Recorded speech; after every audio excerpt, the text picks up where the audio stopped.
Good morning, everyone. It is 9:02, and I'd like to call the meeting to order. Welcome to day 2 of our budget committee meetings. Today we have Councillor Clark and Councillor Snyder on the committee here. Also present is Councillor Joseph. Oh, louder? I'm sorry. Do you want me to start again?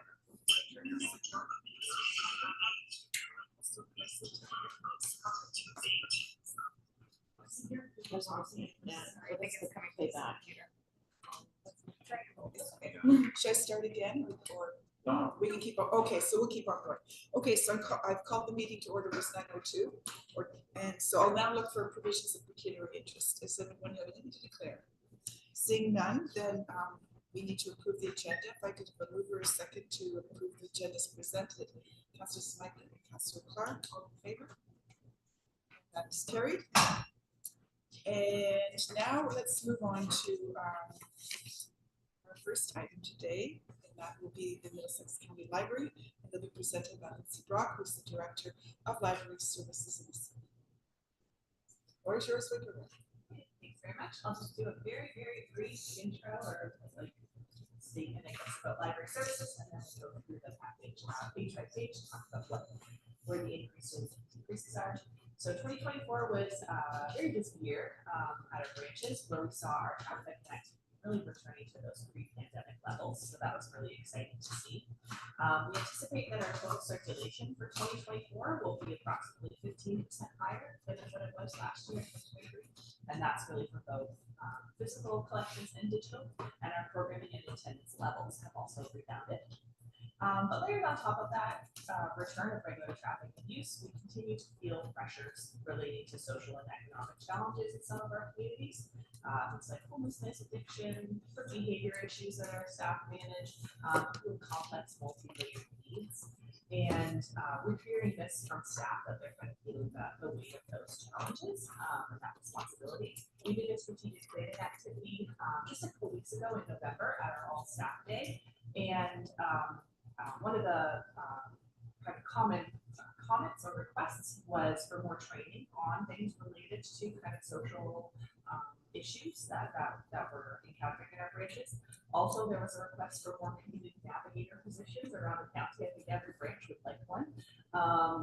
So we're hearing that kind of common thread coming back from our staff. We know we can't have a community navigator at every branch.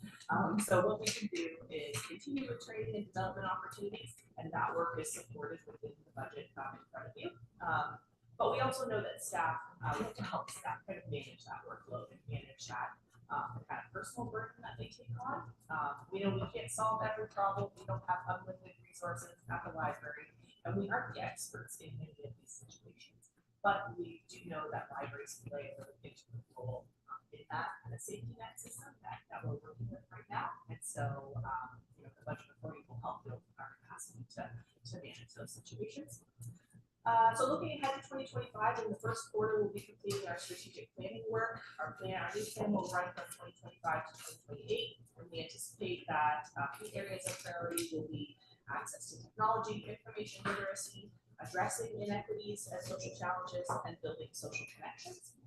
Once that plan is finalized, we'll put together our action plans, and we anticipate that those will include some new programs and initiatives and priorities, but also really fine-tuning and reworking existing programs. So again, building on things that we've already got in motion, in progress, but adapting those for the coming years. And the budget for you will support this work.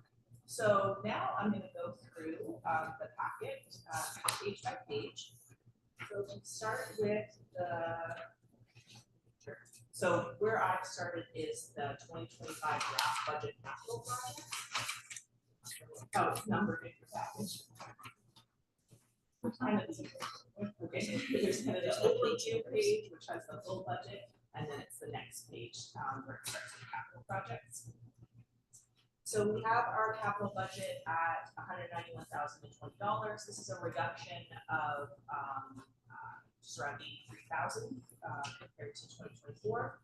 So capital projects include starting a delivery vehicle reserve. So we purchased our library van this year, just back in July. But we put on approximately 45,000 kilometers a year. That's what we anticipate with our current delivery schedule. So we're planning for that replacement vehicle in 5 to 6 years, depending on how things go. It's our first one. We don't gone through this process before, but setting aside $20,000 a year seems like a reasonable start towards that vehicle replacement reserve. Next listed there is a technology replacement reserve. So this reserve was established in 2021, and where the budget committee allocated $150,000 for that reserve at that time. It was fully expended with the 2024 budget. And the purpose of this reserve is to really help balance that technology replacement budget from year to year. It can really vary based on the amount of technology that we're replacing at our branches. So this year, our technology replacement program is just over $88,000. Compared to last year, we were closer to $209,000 was our technology replacement budget for 2024, because there were many more computers to replace that year. So, this is the intent would be to allocate funds to this reserve, draw from it on those years where the replacement schedule is heavier, and then allocate funds when we're able to. So then the 2025 hardware replacement program. So we're replacing 27 computer workstations, receipt printers, iPads at a few branches, projectors, 6 branch projectors. Those are in our program rooms in those branches that have programming rooms. And this budget also supports our Wi-Fi hotspot lending program, which is still very popular and going strong, as well as this budget will help us purchase new technology for our traveling technology kits that staff use for programming. We're going to be updating our virtual reality equipment, which has been really popular, and hoping to establish a legal space at the Strathroy branch.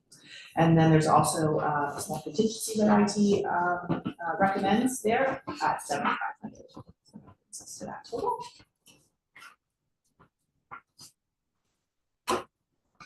Next page is our revenue. So our operating grant, public library, our provincial library operating grant is unchanged at $134,047. This grant comes from the province, obviously. Early on funding, so if you look on your on the budget for 2024, it had the funding at $429,676. Our actual funding for 2024 was $499,676. It just wasn't confirmed until after the budget process, so that's why the document shows that old figure. And what we've heard from the province is that funding is going to be flatlined for 2025. So our program funding is going to be again $499,676 there, and a portion of that funding is allocated to the library staffing budget, and I think I go into that again later in our presentation. Next page, social services. So this is funds that are transferred from the social services department, reflecting the use of library spaces for the delivery of those services. So social services staff work out of the library admin building, as well as most comprehensive branches. You'll see that it is a reduction from 2024, and that's because the community navigator position was shifted out from the library and back into the social services department. So we've kind of returned to those pre-pandemic funding allocation in that revenue line. Next is our donations and fundraising. So we anticipate again around $10,000 coming from our donation and fundraising efforts. So these are donations from community members or service groups, as well. Some our book sales can also fall within this revenue line as well. We haven't hit that $10,000 mark for 2024, but we always get kind of an influx of donations at the end of the year. That's pretty typical. Yeah, hopefully they are hand delivered. Fines and lost books. So again, we put this budget at $8,000, same as last year. Year to date, when this package was put together, we were just around 7,500. So these are fines, as well as charges for lost books or lost materials. The library board will be considering our fine collection process in 2025, considering what we collect fines on, because a lot of library systems have gone fine-free. So that's a conversation that we're going to have, but also looking at the fact that we only accept cash in the branches. And while our fine revenue is going down, you'll see the next line is other revenue. Revenue for printing and copying is quite steady and quite high because people don't have printers at home. So that's a consideration that the board is going to think about. Whether we make it easier for people to pay for those charges in the branch, and whether that could increase revenue. But there are costs associated with the debit and credit systems. Are there, Cindy, question to Cindy, if that's okay. Are there any other point of sale terminal pieces anywhere else within the county, like for anything? There wouldn't be, would there? Well, we do have it for our community transit.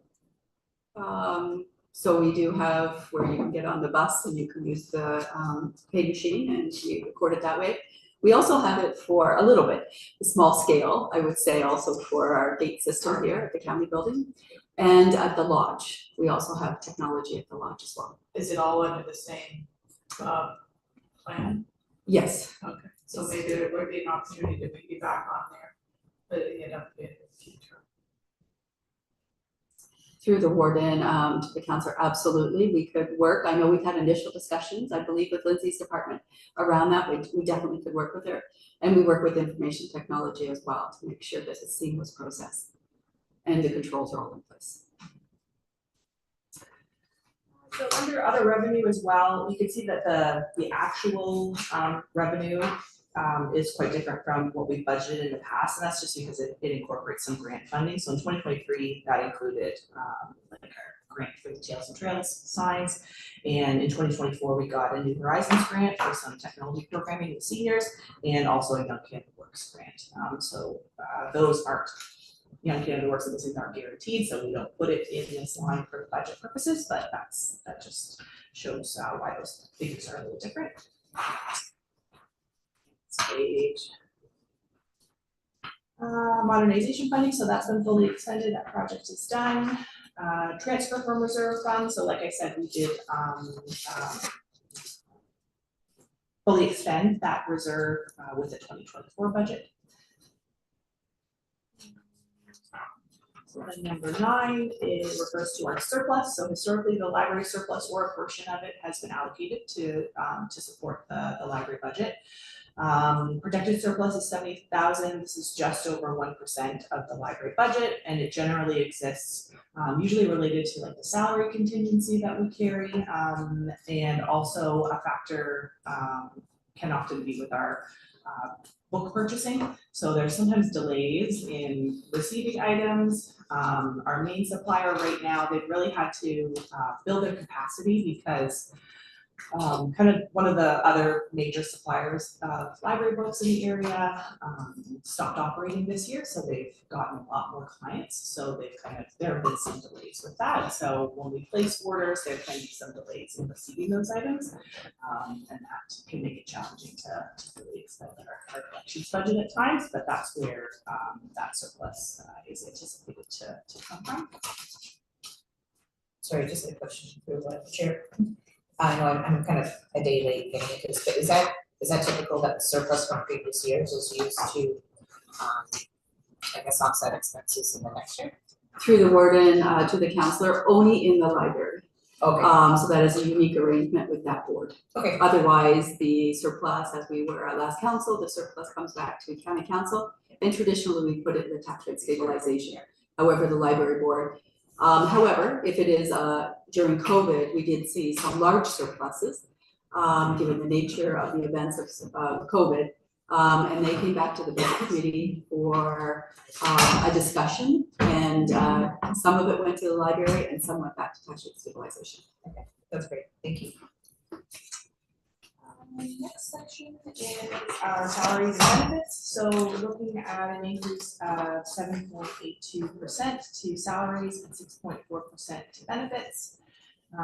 So this reflects the 2024 compensation review that really impacted all library staff, as well as that 3% cost of living increase there.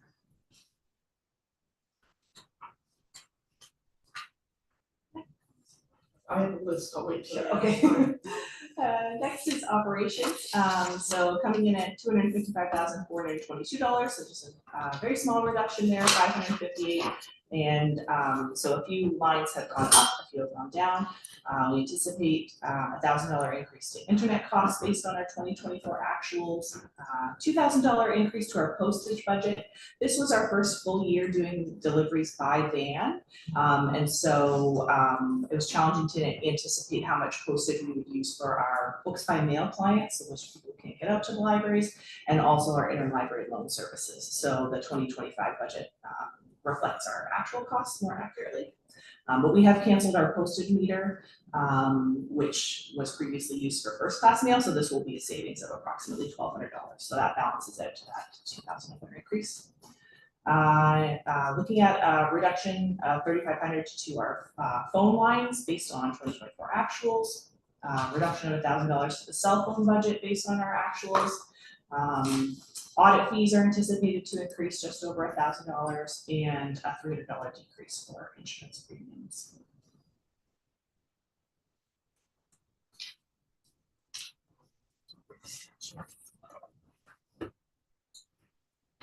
Our collections budget, what we're requesting here is a $15,500 increase or 3.36%. So this budget supports both physical and digital collections. And like I mentioned, our circulation has been increasing this year compared to last. In 2023, there was a reduction to the budget by $10,000. That was taken out of DVDs because we were really seeing a reduction in use. So that was a simple change to make. But prior to that, the budget was at that $461,000 since 2016. Even though the cost of materials has increased since then. So right now our main book supplier has indicated that costs will be rising by 4%. So that's where we came to that almost 4% increase to help offset those costs and meet that increasing demand and usage. We're looking at around 290,000 circulations for physical materials, 100, which is back to our 2019 levels pre-pandemic, so that's great to see. 174 circulations in digital collections, and demand for digital collections continues to grow. And so it's not like we can shift. We have historically shifted money from our physical collection to digital to support those users, but we still see the demand on both sides. So it's not an easy decision like it is with DVDs where people are completely moving away from them to streaming services. There are still, strong user groups on both sides. So it's really a balance from year to year to meet everyone's needs. That's where that requested increase comes from. Next is number 14 is branch development. So this budget is made up of two parts, purchase of service, which covers our programming that happens, summer learning, March break, and all of the individual branch programs are supported through that budget. And then branch development is for funds to support small replacement or enhancement projects at branches. Over the past couple of years, a couple municipalities have replaced carpet, and so we've moved items out, and those costs are covered under this branch or under the branch development fund, and made some enhancements with new furniture and things like that. So that budget, there will be no change is requested there. Next is our rent. So looking at a 2.4% increase here, those rental rates are adjusted based on the average 2023 CPI.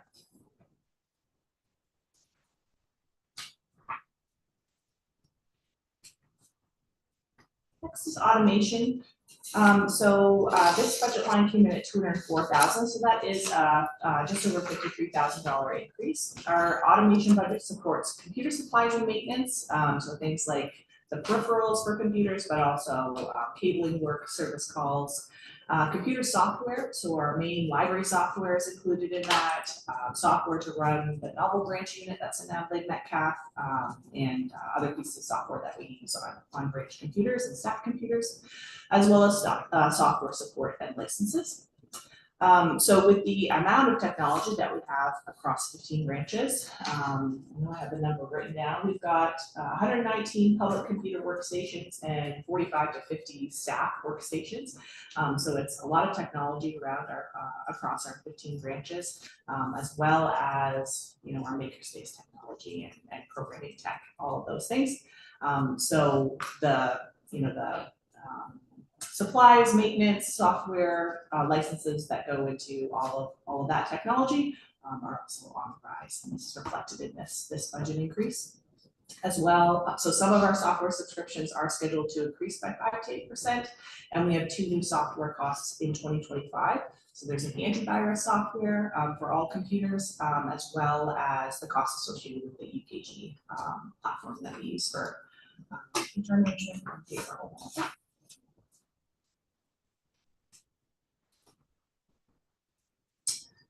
17 is transfer to capital, so we already discussed that there at the beginning of the meeting. 18 is delivery service, so this doesn't apply anymore. This was the funds that used to be transferred to Stratford and Lodge when they used their resident van or bus to pick up their mail every day. We don't have that charge anymore now that we have our own van. Early on, so again, our budget will be unchanged for 2025 with our provincial funding allocation just over $499,000.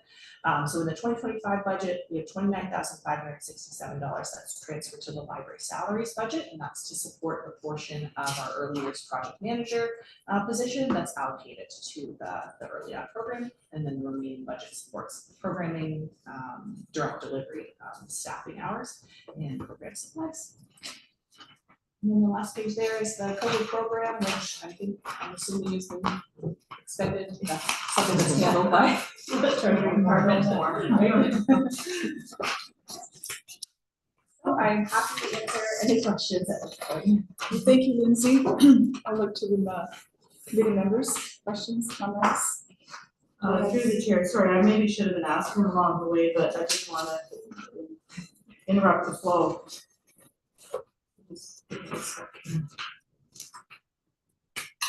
Okay, so under the section 2, the early on child and family center. So we've got plugged in the budget for 2024, the 429, but you said the actual was 499, but there's the delay or the lag or whatever. So then you maybe have spoken to this and I've missed it and I apologize. So that difference there, is that, I consider that like a surplus, so does that go over, did you allocate that somewhere else or does that go to tax? Am I not reading that correctly? So through the chair to the councillor, maybe I can get you to repeat that. I think you're asking about the year-to-date actuals. Yeah, so you look at the year-to-date actual and then you said that the province kicks in and this year the number's 499,676 as it was last year. So I don't understand what I'm looking at. Again, through the chair to the councillor, the year-to-date actual, you're not seeing, we didn't do any accruals. So I've been working back and forth with the City of London in regards to our 2024 early years in childcare funding. I expect we've resolved how much funding the county will get for that. There was lots of changes as I've had lots of conversations, and we're here again this afternoon about the Canada-wide early learning and childcare. So major funding back and forth for a lot of those programs, a lot of different funding that is coming through. So this year it just took a little bit longer to clarify the funding for that. So we reconciled that, or I've reconciled that with the City of London, and we'll see those funds flow in. So it's just a timing difference. Okay. You will receive all of that money. Or the county will receive all of that money.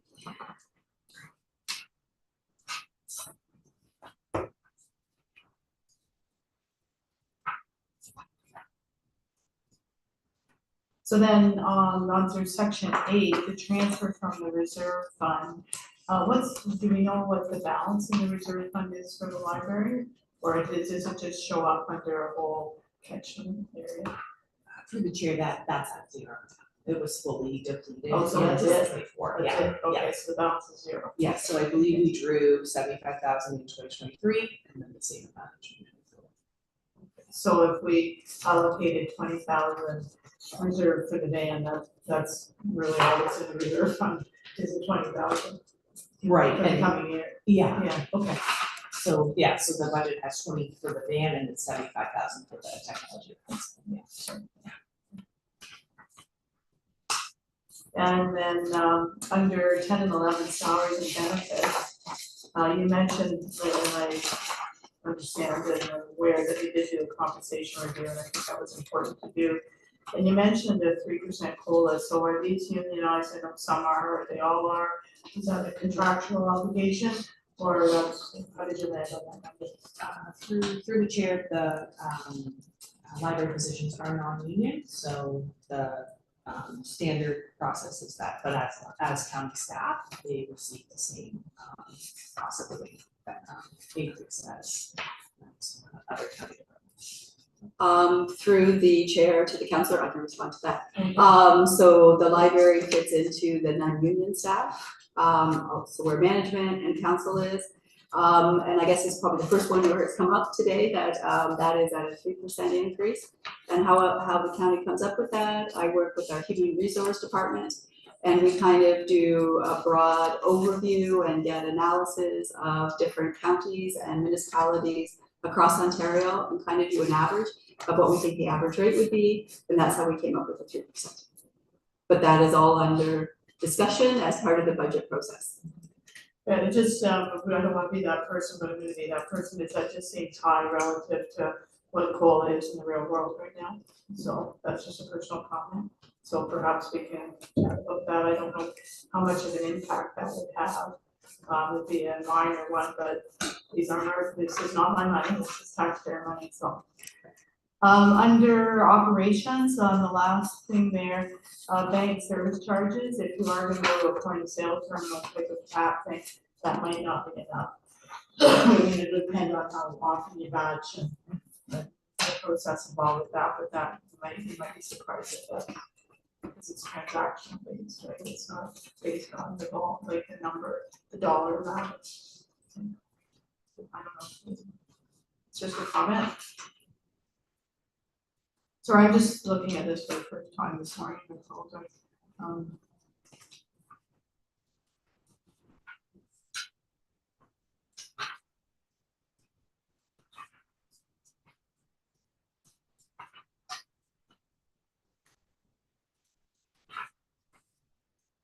And can you remind me, what was the purchase price of the van for last year, 100? No, it was sorry, through the chair to the councillor, it was right around 65,000 before taxes. And what are we anticipating, a 3 or 5 year, I guess it depends on mileage. That's a little bit unknown, but I think, yeah, looking at 6 max, but Okay. yeah. For the moment, that's all I have. Okay, Sorry. That's all right. Is there anyone else? Okay, I had a question. When you were talking about the capital projects and we were talking about funding and so forth, are we tying that to the asset management plan to make sure we've got our asset management plan items? So the amount right now, we were getting a number, but that number wasn't tied to the plan based on your comments, I thought. Sorry, for the hardware replacement Yeah, program, so whether yeah, that's we have tied- our computers and so forth. That number rolling through based on the plan would be the number. I thought right now we're still trying to figure out what it might be based on what we have. Right. We are very aligned with the asset management plan, especially with the technology replacement for sure. I think on the some of the other assets within the library, like physical items that are in the branch, that's something that we're still working on. But yeah, there's a very, standard replacement schedule and yeah, it's very much tight. Okay, thank you. Through the chair to the councillors, All of the information technology, each department gets that amount from our information technology department, library included. Yes, go ahead. Sorry, one last question, I missed this one, on page 14,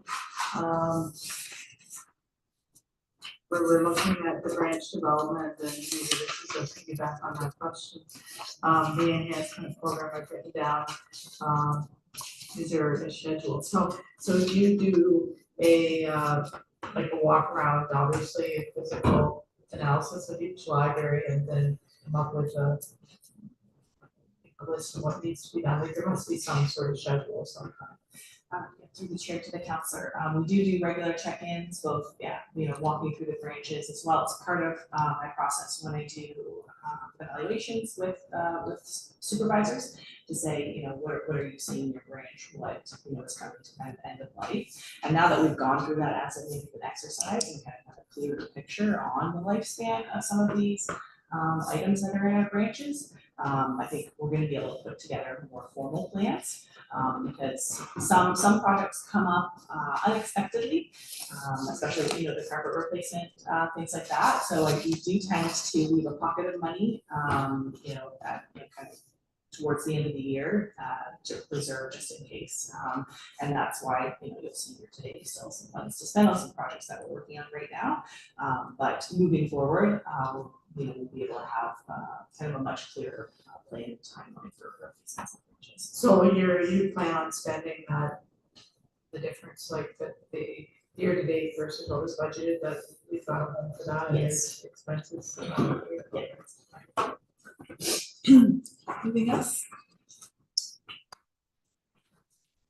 I know that needs to be a motion, but if I could ask just a couple more So questions. who would make the motion?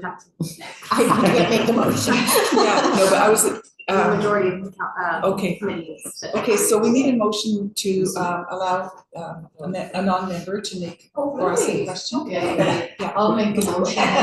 Oh, such a relief. I'll make a motion that if there's any non-members in the room or online that would like to forward a question at this time. Do we- Just one clarification, can we do that for next presentation or do we have to do it each time? He doesn't specify, I think each time though. Each time, okay, thank you very much. Each time I Okay, wanna so ask this a one- question, No, or but- No, each section of the budget, I think is what I was Okay. asking, yeah. Oh, no. Okay, so I have a mover and a seconder. Sure, we'll do one for the whole presentation. Yeah. For the day? For the day? Sure, for the day. Okay, thank you. But we'll limit it to just the counselor in the room, not to online. Okay, Yeah. and at the end of committee questions, would we do it that way so that it looks like it flows better? Yes, I will second okay, that. and you're seconding, and you'll get that precise wording, so I'll call the vote then, all in favor of that? And that is carried. I'll look to the member in our gallery. thank you, colleagues. These aren't big questions, but just on the operations page, so number 12.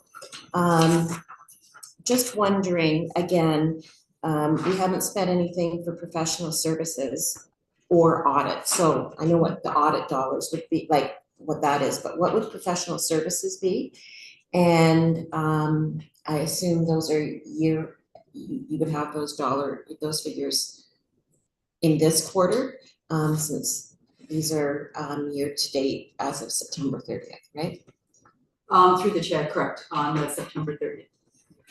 Through chair, to counselor, so those funds are typically, it can act as a bit of a contingency, and has in the past supported legal fees that could be covered, like within county legal advice. Okay. And could also be allocated to something like a study or, professional services that way. Yeah. We didn't have those expenses in 2024.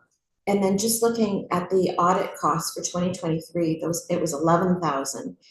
Then we only budgeted 6,000, just under 7,000 in 2024, and we're budgeting over 7. Like, are those numbers like for 2025? Is that a realistic number? Like, why was the audit so high in 2023? through the chair to Counselor, I can't speak to why that number from 2023, but the 7,742 has been confirmed by Treasury Department. So that. So I don't, through the chair to the councillor, I don't have that information directly in front of me, but in 2023, we did do some capital renovations in regards to early on. And the province required us to do an additional audit process. So we would have had the expense in the library, but we also would have revenue for that. Oh, okay, gotcha. And then just in 2024, we didn't budget anything for bank services bank service charges? There's nothing on that line for the budget, and I mean, it's not a lot, it's only a couple $100, but. Through the chair to the counselor, yeah, it appears as though we did, and that was just an oversight, whether we anticipated not having bank charges specifically for the library account, but I'll follow up. Okay.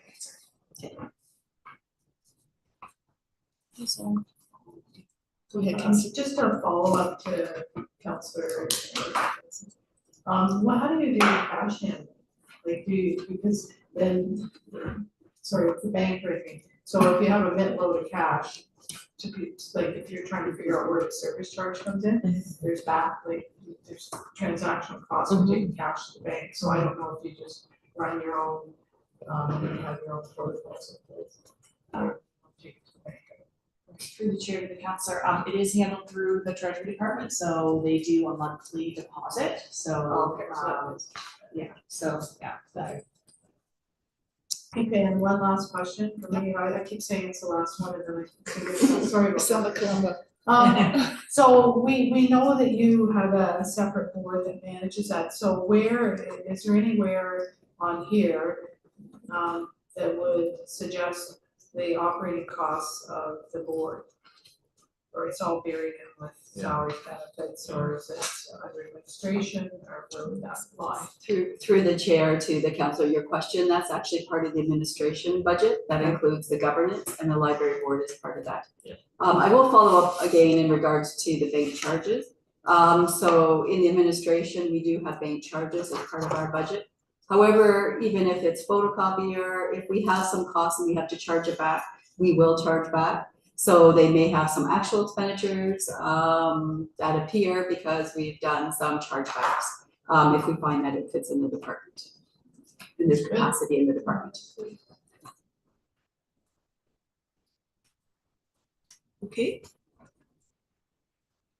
I don't, okay, it looks like everyone's done asking questions. Thank you, Lindsay, for that presentation. It's always illuminating. Yeah. Sorry.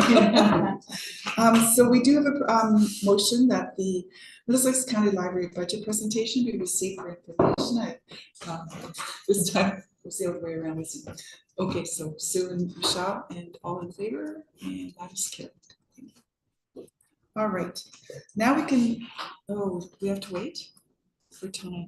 No, we can move right on. Okay, so the next presenter will be Dirk. Okay, let's take Yes, just a quick recess, we'll bring him down. Okay, so, Yeah. okay. Thanks. Sorry, can we get the motion? Motion to adjourn, please. Or Recess. Oh, recess, pardon me, not to adjourn. Recess, take a break. We're done. Okay, so it will be Michelle and Sue this time. Thank you. All in favor? And that is carried. And I'm gonna just run down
And then you're gonna show your change. Okay, we're live again. So next up, we have presentation with Vanderwerf, Director of Planning and Development. And when you're ready, Dirk, the floor is yours. Okay, thank you.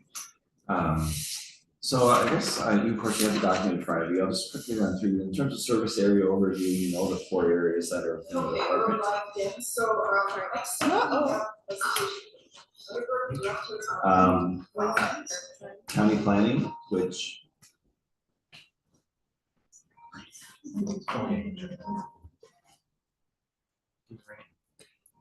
Yes.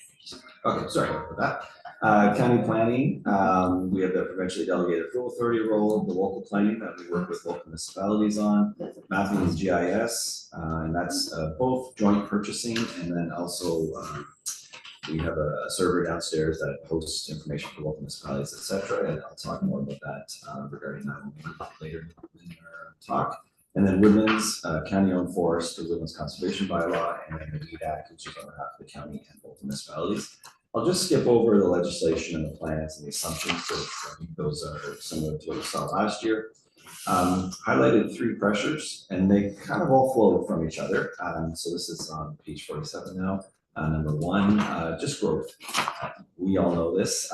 You know, the last census and the last number of years, with a slight dip last year, we have experienced, the county has experienced greater growth than historic. It's becoming more urbanized, and the expectations and complexity of development applications and other municipal issues and matters has increased. Included in there, preliminary numbers from the Ministry of Finance that have been adapted for the county, and you'll see this at County Council early next year. But the county is projected to grow to as much as close to 150,000 people over the next 30 years. So that will be a significant change in sort of composition of the county. So simply for planning staff and others in the department, just keeping up with that level of development while we're also in a period of frequent provincial change, which is the second one, with legislative and policy change. So as you know, again, the province has made significant alterations to the Planning Act and other planning related matters as part of their housing supply action plan. They just passed a few months ago, Bill 185, and that's the 6th amendment to the Planning Act in recent years. Typically, governments make 1 or 2 changes in their term, and so this is a more rapid change. And this includes the new provincial planning statement that came into effect in October. And I think there's just one item I really want to highlight there that is going to impact both municipalities and the county. And it's just the ability now, based on those changes, for landowners to apply to expand settlement area boundaries, where in the past, those were municipal processes that were done every 5 or so years. Now you're going to be facing applications from individuals on a regular basis on those, and how we sort of respond to that. Then the third item, which flows from the first 2, of course, is the Ontario Land Tribunal appeals. We've had more appeals, far more than we typically have. I think it could contribute to a number of things. There's been a lot of work that's been done in the last few years in terms of official plan updates, so that generates appeals. There's a lot of change going on, and then just people are appear to be more willing to take things through the tribunal, in some cases the courts. So Bill 185 did scope the matters that are eligible to be appealed. However, the final version didn't scope them as much as the draft, and so it didn't dismiss all appeals as was originally suggested that it may. So there's some interpretation challenges there. And then the other thing that's happening is the new PPS is retroactively applied to matters that are already before the tribunal. And so how we sort of work that through in the next little while is going to be a challenge. And then there is a paragraph there that highlights, just due to the ongoing transition in the county's legal department, existing OLT appeals have been assigned to external law firms to sort of meet the immediate needs to get to continue those. We do plan to bring those matters back in-house over time as that department is staffed up. However, I would say to council that I think there is just the volume of appeals that we have right now. We probably can't staff to have all that dealt with in-house. So I think we may at some of these peaks may have to use external specialized for that. So those are sort of the 3 pressures that I highlighted. And then in terms of opportunities, resource allocation, we've done a lot on this already, and I've highlighted some more items, and we'll be sitting down with staff early in the next year and looking at that. Things like our e-permitting software. Staff development is the thing that I've talked to council before, I'm most proud of. We've got a young staff generally that we brought on board, and they're rapidly gaining experience and ramping up, and so that's just gives us more capacity with the same number of people. We are looking at fast tracking approvals, affordable housing. Some of those items are often cited as best practices, so we're going to examine that in here. Special projects. At County Council yesterday, we did mention the potential for an update to the county's official plan to match the new PPS, and then local OPs would need to follow. Some are already underway. We'll have to sort of make those work concurrently. Others may follow that, and then we have some other things to implement from affordable housing, and more on that in the budget, of course. And then some of the work we did earlier this year now with economic development on the sort of tourism project. There's a component that needs to be implemented into the documents. And then the last item, growth tracking model. I mentioned earlier about how municipalities are going to be, historically, whether it's for planning, OP reviews, you sort of take a look at all the growth that's occurring, you project forward, you see what kind of needs there are. Same with master servicing study, you do your end of reporting, but then you also at times of updating those studies, you sort of look at what the growth is going to look like over the next number of years. I think we're going to need to increasingly move towards having that information up to date and sort of an evolving document almost. It relates to a lot of what we do, whether it's DCs and how we sort of monitor that at the county and local levels. It relates to others, like partners, like the school boards. Western Ontario Wardens Caucus are always asking now for more information on sort of what developments are in the pipeline so they can do their advocacy work. And it takes a lot of work to sort of update those on us. So I'd like to at least explore, and I don't have an answer for council in terms of what this would look like, but I would like to, with our local municipalities, explore this growth tracking model that would include projections, sort of the development that's in the stream, and then available land, so we sort of have that as a live document. So through the chair, that's the sort of overview document. I don't know if you want to go through the individual budget pages now.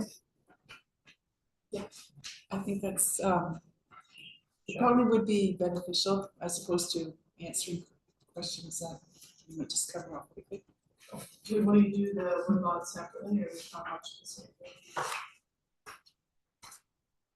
It's all in the same budget, and I will hit that a little bit on the pages. Yeah, maybe just hit the highlights or maybe just big changes or. Okay, so then we go to the detailed budget pages, and there's really two areas that are the greatest increase, which is wages, salaries and benefits, and then also legal services. So if we go to page, well, I guess it's items 3 and 4. Page number, so there is an increase, projected, the proposed increase 24 to 25.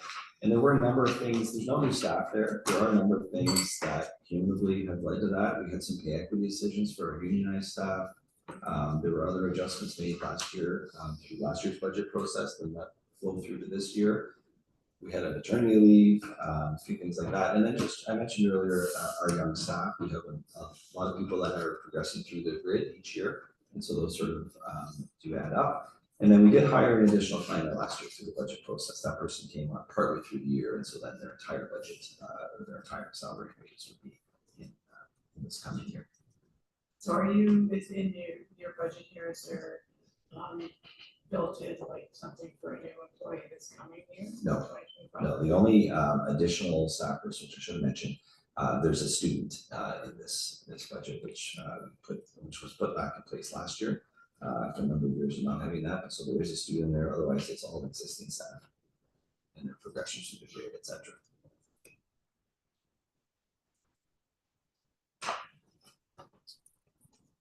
The next page, item number 5, operations. No significant changes there because the computer hardware goes up. It's a decent percentage, not a really large number overall, but because we do the zero-based budgeting, it just depends on the cycle of replacing laptops and GS workstations, etc.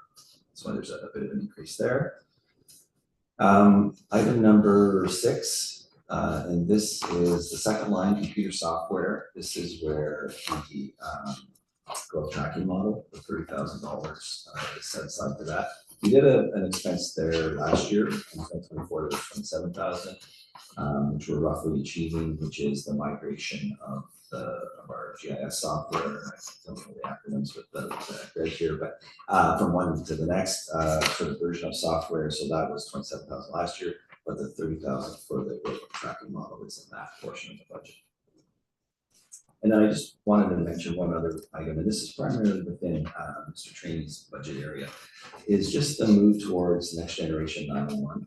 And there are, I think, budget implications elsewhere, but there are some technology issues and how we do our mapping and whatnot that we are working with John Elston and others on that. And so I think we may see some changes in this part of the budget over the coming years, but there's nothing in this one at this stage. Through the chair, no financial impact then? No, not on this one. Yes. Just wanted to highlight that as a future. Yeah. Item number 7, I mentioned this already, just with both the volume of OLT appeals and then the need to use both probably for some workload matters and then just as transition external legal. So we have additional expenses that occurred this year. We didn't plan for this. And then I didn't propose a fairly large contingency knowing the number of appeals and matters that we have going forward next year. The only other thing, and it is primarily lawyers, but there are times where we do need to use specialized consultants too for those matters. And the one in particular that stands out for some of your local OP approvals would be sort of demography, the big companies like Watson that we've used in the past, that there's a bit of a specialization there, and that would fit underneath this budget item also. But that's a smoothing thing. You want to make sure you don't have big surprises. You're covered. It's hard to estimate. Yes. And I don't have a firm number on No. what. Well, no, people you can't predict what's gonna be the outcome, and that's very difficult. Yeah, all depends. Sorry, go ahead. No, so that's number 7. Number 8, special projects. We do have a number of things, as I mentioned, already underway, including potentially an update to the county's official plan to reflect the PPS, some of the housing work, and then the tourism toolkit. We have a number of local OPs underway.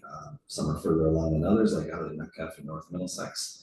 We have Newberry, and Council will recall that the proposal was to include Newberry into the county's OP as a chapter, and so that work will be undertaken.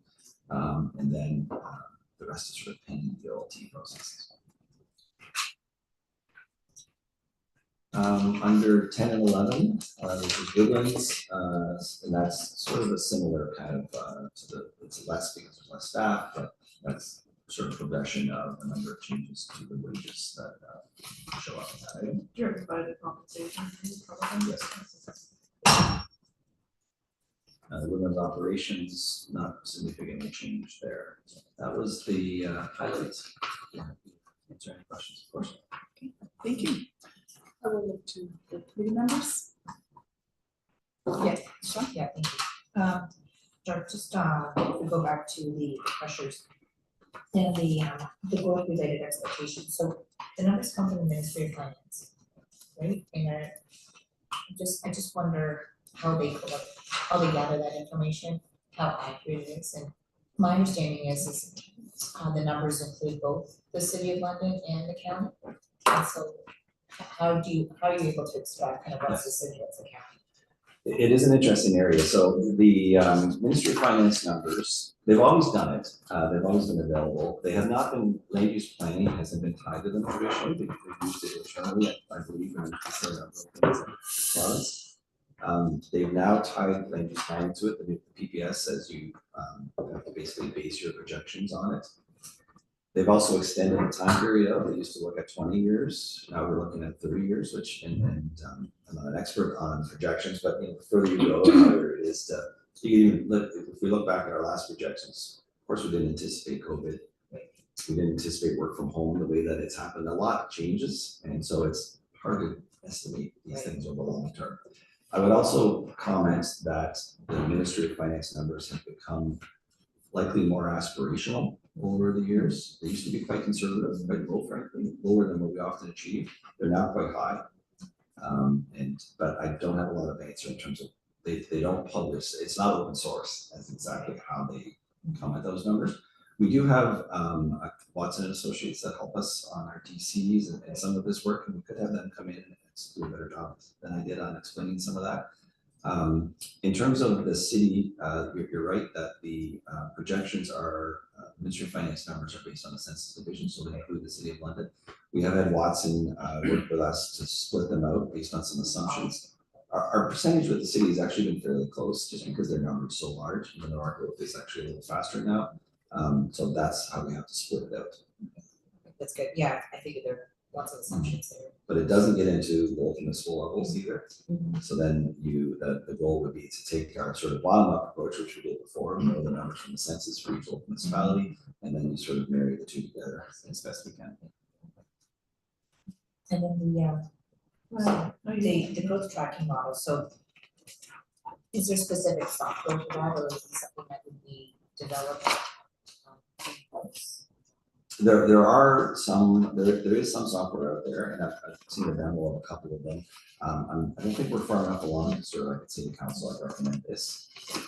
Some of our local municipalities have looked at some software too, based on some of the engineering, some of what they do. So I'd like to sort of, if council was interested in this, sort of work with a few local municipalities to see what is out there and what could work for both levels. Ideally, because development charges are collected locally, and then have a county and a local, it would be ideal if the whole system would work together.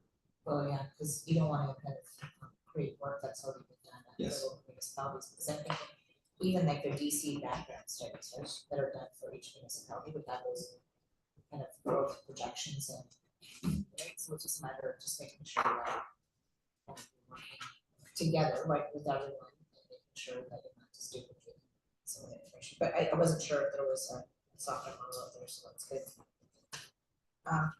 And just a comment about the complexities in terms of, appeals, and I don't disagree with that, and I support the money that you're putting into legal costs. I wonder though, it must be difficult for your department to, when it comes to staffing, know what staff you need, especially when municipalities such as, for example, some center is without a plan. Like how do you kind of anticipate what you need when you budget for that? I mean, obviously you've got the wage, but how do you know what, yeah, exactly, it must be difficult, I can't Yeah, imagine. it's not easy. I'm a large believer in averages. Municipalities go up or down. North Middlesex, this last year is for their, they're much smaller than other municipalities. It's like the Church of Middlesex Center in comparison, but their growth numbers are almost double. But over the long term, the numbers do average out fairly well, I think. One of the hopes with the way that we're doing our assignment of staff, which is generally we're trying to have 2 staff across 2 municipalities. The hope is that maybe that'll average a little bit. So if Southwest Middlesex happens to be busy and Thames Center is a little bit quiet, then you've got a little bit of capacity there. The first part of your question about OLT appeals is really difficult because they do take a long time. We have some staff like that are have real expertise in OLT appeals, and so we might have them assigned to might not be the client municipality, but that staff person will help on an OLT matter. Okay, yeah, that's good. For that focused work. Well, the other problem with that too is, there's a certain time limit on applying to the OLT, and you still have to do that work, even if it doesn't progress past a certain point. You still expanded bandwidth and money and time, and it may just be part of the process, it's not going the whole way, but they still have to, like there's a gauge you have to go through at certain times, so, I mean, that's just part of the job, so maybe if they could, change their policy on that. But that's not gonna happen though. Yeah, exactly. Well, probably a good example of that, if I can, would probably be, settlement. Sometimes there is an opportunity for settlement discussions and for municipalities and appellants to achieve a settlement. Often you still have to do a lot of work because the timelines are so tight, and so you still have to do, planners have to do witness statements, lawyers have to prep their cases and all that work. So Well, you still have to preserve your legal right? in case it doesn't work. Exactly. Okay, that's good, thank you. So you have questions, Sue? I was just looking at, under operations, page 5. And I know these are small potatoes and whatnot, but, like telephone, you only use 227, so maybe it's just the allocation and been moving around at the end of the year. You got number right. And then under conventions, I noticed it was a lot lower this year, but and then I looked at training and development. So is that training and development, if you've got a lot of younger staff, is that number reasonable or should it be higher, like based on, or do they get all their training in 2023, so it's not really an issue? Yeah, you're right, with the younger staff, you do it naturally, it's important to develop them, and for instance, next year, I think we will have 2 or 3 staff members progress with their full registered professional planner, that next designation, so there's some cost to send them on those courses and write the exams. Conventions, we've moved, sometimes people do go to in-person conventions, I think we had a couple people, we often now will use this room and do it virtually, and sort of have 4 or 5 the planners will. More cost effective, yeah, that's good. There is some benefit, in my opinion, to attending the conference in person and meeting people and meeting colleagues from other municipalities and whatnot, but we do kind of a blend there, including a decent amount of remote. And then a lot of the training courses now that OPPI and other organizations offer, AMCTO, I know I've taken a couple of those this year, those are often remote now, so there's a little bit less expense on that side of it. Well, just be, they have to be current, right, so we just make sure that the dollars are posted there. And then cell phones, I noticed, you know, the 23-16 year to date, is that a billing timing thing as well, or department allocation swing around, or whatever we wanna call it? Yeah, through the chair to the councillor, yes, you are absolutely correct. So some of those are kind of year-end entries where we have to catch up and bill it to the different departments. So that happens as part of our year-end processes that we do that. So that would be your telephone, if there's maybe postage, if there's a photocopy cost, things like that. The finance department will do that kind of work. So it should land close to the budgeted number then, do you Yes. anticipate? I would anticipate that. As I said, small potatoes.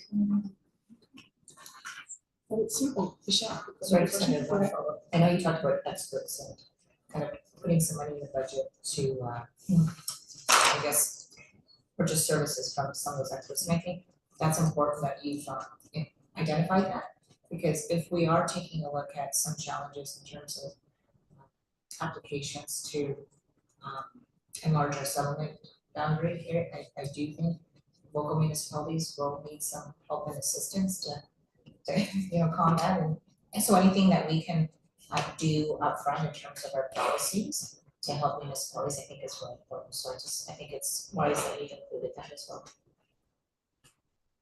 Okay, thank you. Yeah, did you have anything? Yeah, go ahead. Thanks. So just on the legal, this is maybe more of an advocacy question. But you know, when you explained the legal services and what all that entailed, I mean, that's quite a percentage increase. And these are all because of changes that the province just hands out on a day-to-day, minute-to-minute basis. And I just wonder, maybe some of our advocacy that we take back with like at Roma, AMO, that sort of thing. Like I don't know what delegations we've requested or anything like that, but like this has to be communicated back to the province, that these are like unexpected expenses that now we have to bear for their policy changes like that happen so quickly. And then trickle down to our residents that have to at the end pay for it. And there's nothing, I know, like you don't have, it's just a comment that when you see that sort of increase and then having to rely on consultants more and more to help us work through this, you know, it's just, these are just the unintended consequences of how business is being conducted, right? You know, it's frustrating. It's frustrating. These things, we have to get it done, and you don't necessarily have the resources at that moment, right? And I think it's a factor of the province wants to see development building, Exactly. right? So if we go to advocate, let's say, well then, yeah, Right, like just pave the way so that this development can happen. Dirk, you mentioned about the OP at the county level. I thought that the last OP that we did include Newberry. Through Jay included a placeholder policy for it. Oh, So okay. if there's a chapter that sets it up and sort of sets the framework, and there's actually a semi-blank schedule that allows for it. Right. And then there would have to be a new amendment to sort of, that we have to work out with Newberry, Okay. of course, and Okay. we have the best interests of what that exactly looks like. We've done some best practice research in a few other areas where this happens, and so we've got a good start on it, but that's Right. next year. And then the last question, and I don't know whether it's under your department or where it is that we'll see, but where is it that we can see the expected revenues from the DCs? Is it under planning, or does it show up in transportation, or I don't know, where we're gonna see that? Through the warden to the counselor, and Mr. Trini can jump in if he wants. That is part of the discussion that we're going to be having. As part of, I talked about financial tools and how we're gonna use our financial tools and what they look like. We're gonna be talking about the DC revenue and how we can apply that. So that will be tomorrow. Yeah, it's gonna lag, right, because we don't have anything, we haven't started like DCs yet, so there's quite a lag. We're gonna talk about how that lag affects prize budget and how it looks going forward. But it's a combination. The DC report does talk about expected revenues based on planning projections for different types of development within the county. We can get into all that, but again, this is sort of where we're at, this position now. We have a new asset management plan, comprehensive asset management plan, DC study that's going to be enacted, at the end of this month, going into 2025, and how do we manage our financial position between now and we're actually collecting revenues, and how do we work that out? So Cindy and Paul and I have been talking about potential policies that this group will need to discuss and make a decision about how we're going to do that in the short term, and then have a larger discussion in early 2025 about where we're going to go in the future once we have all this information and it's all been out in the public. How we deal with that. But we're kind of in this weird spot where we're expecting to have DCs. We know we're going to spend them on as part of the study, but we're not sure how quickly we're going to see that revenue show up into the county coffers. You can't control it. No, That's just saying you anything could happen. Yeah, anything So could happen. what- The market- part of the we could policy get- we'll talk about is going to. Yes. We could enter another economic cycle. And I had that as my number one question on the big sheet, but I thought I could hold off till we get the tasks in and then figure out where we're gonna get our money from. yes. It'll be a big Is chapter. there anything else that's come up as a consequence of comments or no? Well, then I'll thank you, Dirk, for coming. And we have a motion before us that the planning and development budget presentation be received for information. Oh, Michelle, Sue this time, all in favor? And that is carried. Okay, all right, thank you. And the next item up is social services, the Ontario Works in Childcare, and this is going to be presented by Cindy Howard, who's the General Manager of Finance. Excuse me, can you just slow down a little bit?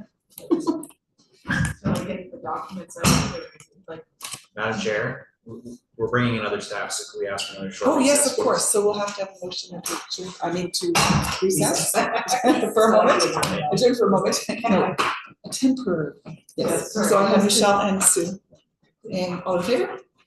Okay, so we'll come back and start that.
I have the thumbs up, so I would like to move on to the next item, which is social services, Ontario Works in Childcare. And this is a presentation. I think Joe's going to take the lead on it. Joe Windsor's the manager of social services, and but all of this is also in concert with Cindy, who's the general manager of finance and community services. So, or are you starting? No, I can start if you're. Well, you you chair, can decide, go ahead. Joe's gonna start and he's gonna walk us through Okay. it, and we prepared this budget jointly. But when we get into questions, I'll definitely jump in and answer some questions and respond as well as Joe. Yep. Okay, we're looking There forward you to go, it. Joe, take it. Good, all right, Take it thanks away. very much. So, thank you for the warden. Thanks for having me today. I'm going to be talking about the budget for Ontario Works, homelessness prevention, children's services, all of social services as a whole. So, as I mentioned, Ontario Works, children's services, and homelessness prevention, but we also support Middlesex Supports and the Homemakers and Nurses program. All of these funding is either provincial funding or funding that is provided through the City of London as our CMS, which is a Consolidated Municipal Service Manager. We do have a great working partnership with the city when it comes to our needs in the county here. Most of the programs, the program and administration dollars are a 50% cost share through the province and through the City of London.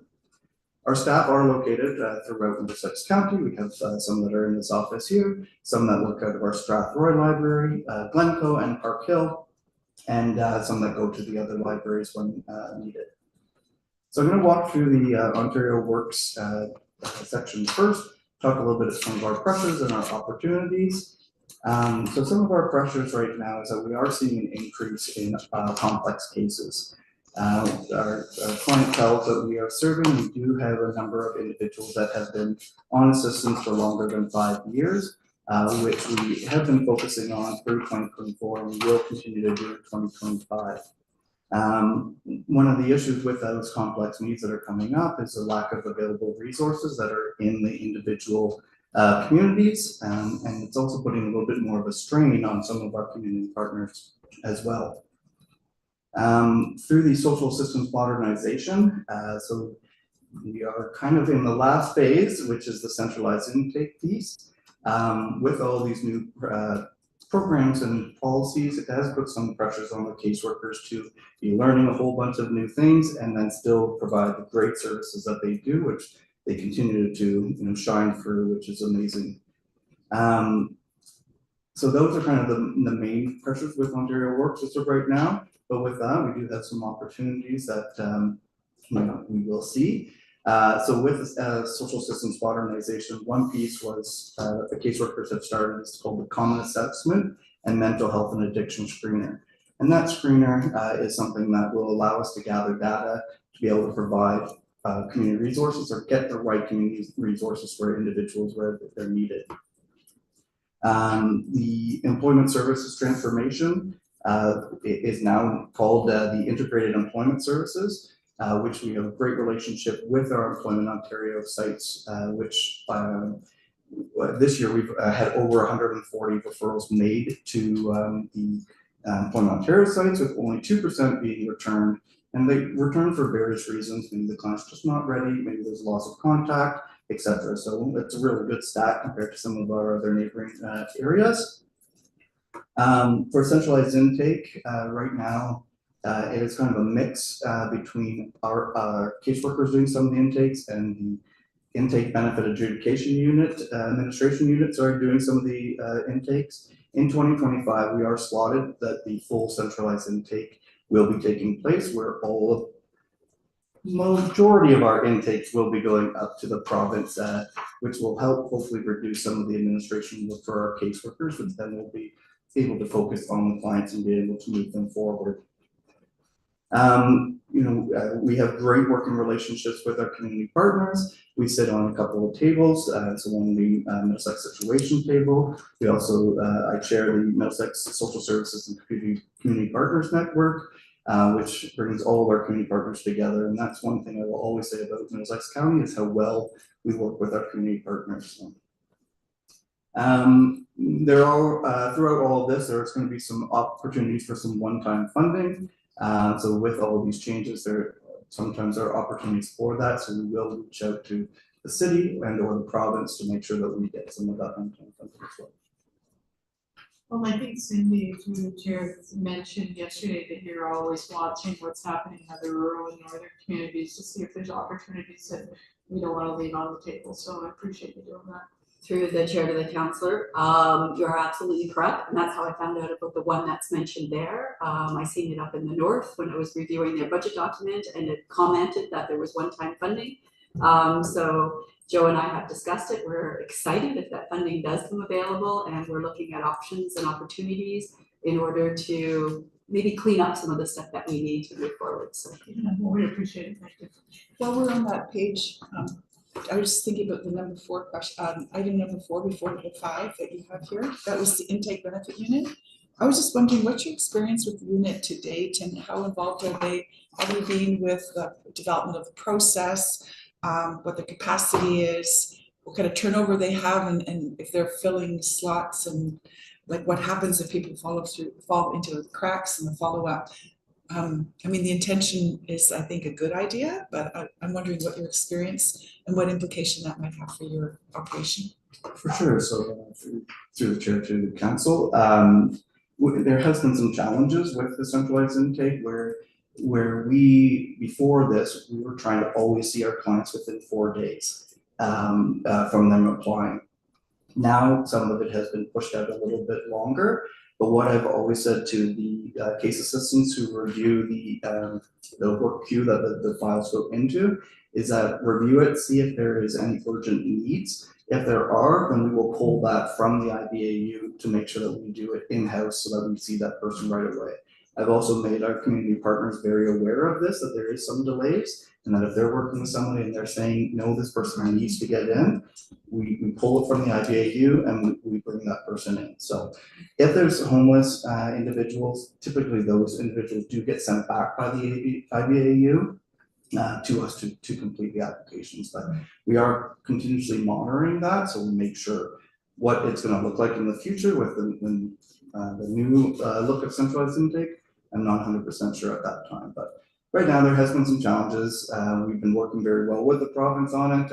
I do have quarterly meetings with the area, so not just myself, with London, the Southwest region really, to talk about some of the challenges that we're seeing with that. So but we're trying to make it work the best we can, because this is the program that we have. So you still have the flexibility to divert as needed, and then I don't know if they'll build some flexibility into the system down the road for emergencies, but I it's a believe work they in will, process. yeah, because I think there's always going to be those crisis situations that will come up, and so we will try to pull the application the best we can and get completed with our caseworkers. Oh, good, sounds optimistic. All right, anything else right now? Okay, go ahead. Perfect. We'll flip to children's services and early on. 2024, 2023, 2022 has been a very big changes for all of childcare with the Canada-wide Early Learning and Childcare Agreement. We are getting to the point where hopefully we're getting to where what it's going to look like going forward. So in 2025, there is going to be a brand new funding model, which is going to be a cost-based funding model, which is very different for our centers. And so we're working with each of them to make sure that we are providing them with enough funding. So the province has created a baseline for all childcare centers, and then on top of that, if the center requires, they can apply for what's called a legacy top-up. So lots of administrative work that's going to be bringing to our office. So we're going to be having to do audits. We're going to have to do a review of the financial data, and just generally supporting the centers as we change through this. Which some of those things, some audits we have done in the past, we haven't generally looked at financial data, but this is really intensely that we're going to be having to do that going forward. The other pressure or change that you'll see in the budget is that the cost share for admin dollars has been increased. But a portion of that, anything that comes to the $12 is not cost share, but anything above that is a cost share between the province and federal funding. Looking at early on, so specifically is the we have talked in the past, our base funding is still not at a level that is comparable to our neighboring communities. So it's something that we've always in conversations with the City of London and the province to advocate across the board for London and Middlesex to ensure that it's not just us, it's for the whole community, London and Middlesex. Well, you're through the chair, how are you from a staffing perspective, or do you have any trouble maintaining staff, or is that? So we did have a data and research analyst who has moved on to a different role. One thing that we are looking to work with the city is to get a set budget for 2025. So we can ensure that we can post positions as a permanent position instead of temporary. Because we all know in this climate right now, having a permanent position is going to be much more enticing to individuals to come to us and to stay with us. So, we are going to be working with the city to make sure that we are at a staffing level that is manageable for us. Losing that individual right now has put some extra pressures on us across myself, Cindy, and our finance, and Kelly, who is our childcare.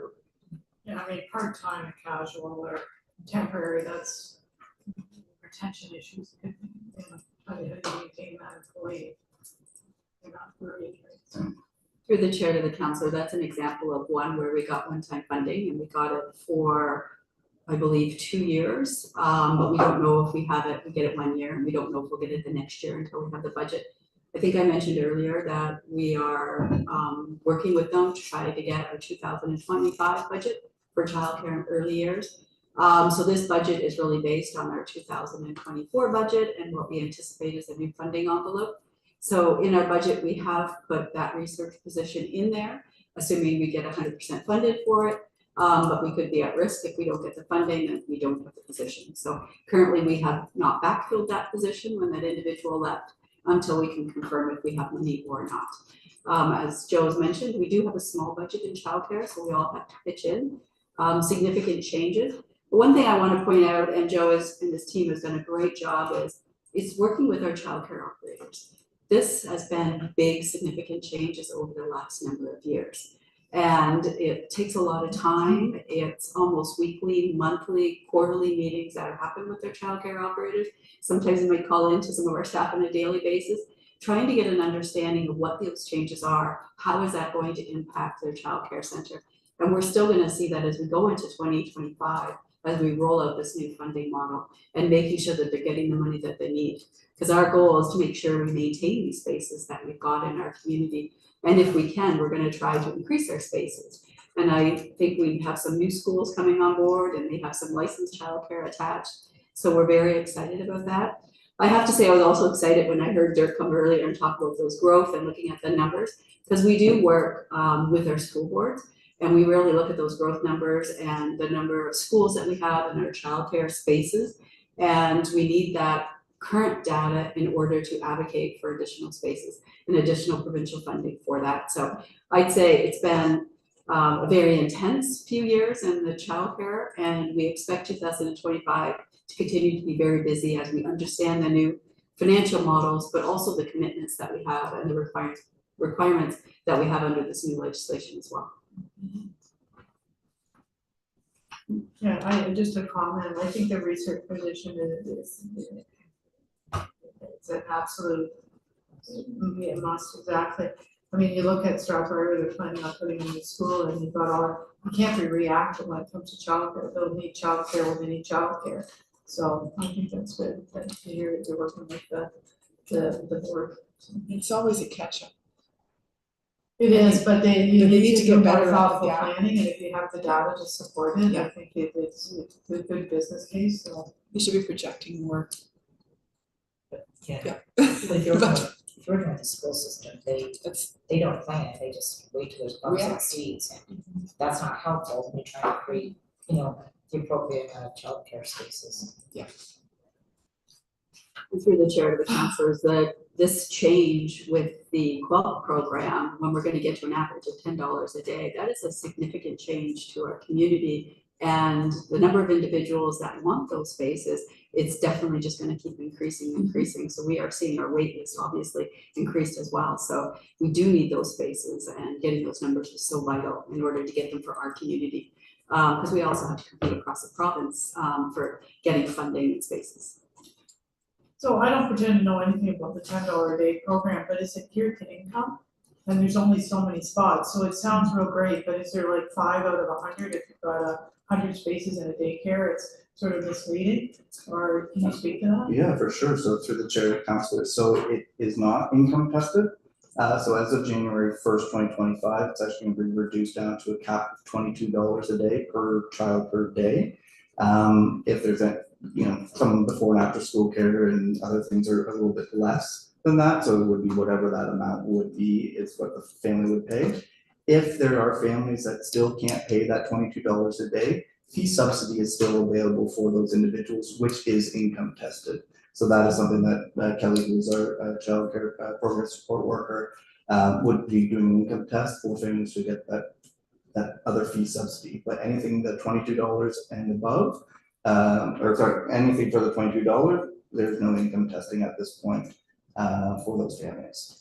So yes, it has increased, as Cindy mentioned, our wait list.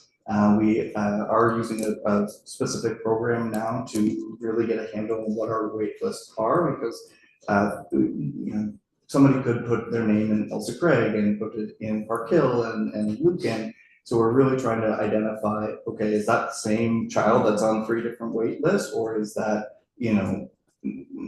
Park Hill's wait list is 100 or 500 people and Lucan's 500, but we want to see, I understand a little bit better about who's on our wait list specifically, but it has and will continue to increase our wait list as it becomes available for anyone in the area.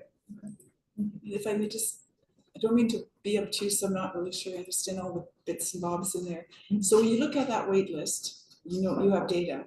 Do you know what proportion of those people are going to need help, the income subsidies? So that is something that it's self-identified when the individual applies or puts their name on the wait list, because there's a centralized wait list between London and Middlesex. We do have our own cohort, but so if the individual does check off that subsidy is required, it is something that we're actually going to be looking at in 2025 to be a little more proactive to reaching out to those folks, so that when they do find that spot, it's not, okay, here's the spot, now apply for a subsidy and then get on there. We're going to be looking at it a little more proactively to connect with those folks to see if they're even going to be eligible for that fee subsidy. Okay, so stay tuned. Yeah. Yeah, okay, thank you for that, appreciate that. Okay, anything else?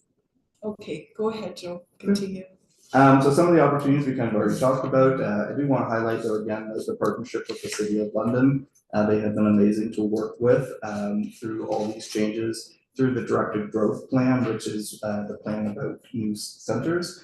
We did have 2,889 spaces between London and Middlesex. We did get about a quarter of those, which is really great for our community. We are, as Cindy mentioned, we are going to be seeing 88 new spaces come 2025.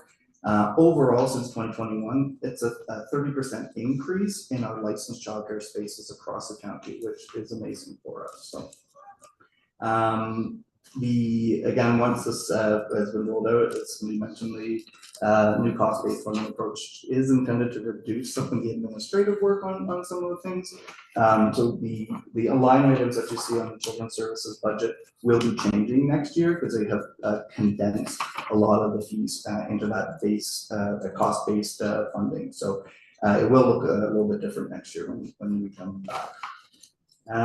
Mentioned about the families fees being capped at $22. We are also working to digitize our fee subsidy application onto the internet, so that it's easy that anyone can apply there, and it'll load right up into our childcare provincial childcare system, OCCMS, which is the Ontario Childcare Management System. So right now, Kelly, it is somewhat digitized. The application, they can make an application on the website, but then Kelly has to take it and then input the information. So we're working on getting it to be, so just again, another reduction in administrative work, so Kelly is available to do other things. So yeah, so lots going on in childcare, but lots of great things. And then the last section I'm going to chat about is the homelessness prevention program. So some of our challenges, which I know we'll be talking about affordable housing in a bit, but housing is one of our biggest issues for our folks. So affordable housing, rent geared to income housing, and supportive housing. So through our Middlesex accommodations program, that's one of the things that has been highly identified, is that we're seeing some individuals with some very high complex needs that will not maybe be able to sustain themselves in a regular apartment by themselves. So that supportive housing piece is something that we will need to be looking at in the future, and we are looking and working with some of our community partners to hopefully fill some of that void. But yeah, definitely the complex needs for our homelessness population is definitely increasing. One thing that I know that we have worked with the City of London, and again, great partnership with them when it comes to homelessness prevention.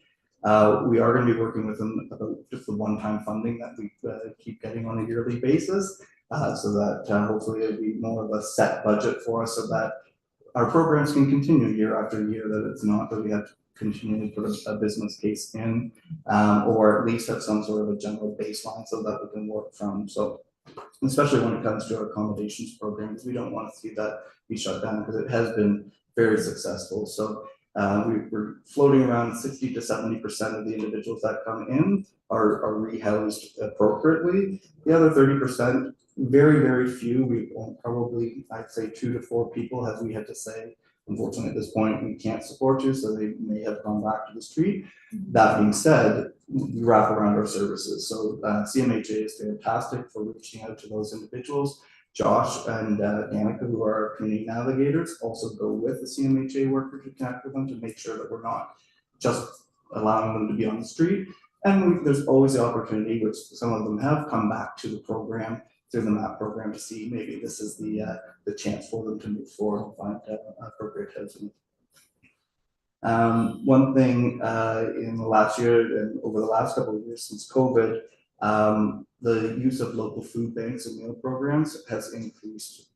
So in some cases, 30 to 40% for some of our food banks. So through our HPP funding, that is something that we do budget for, is to support and send money funding to the local food programs and food banks to make sure that they're available to the folks in our county.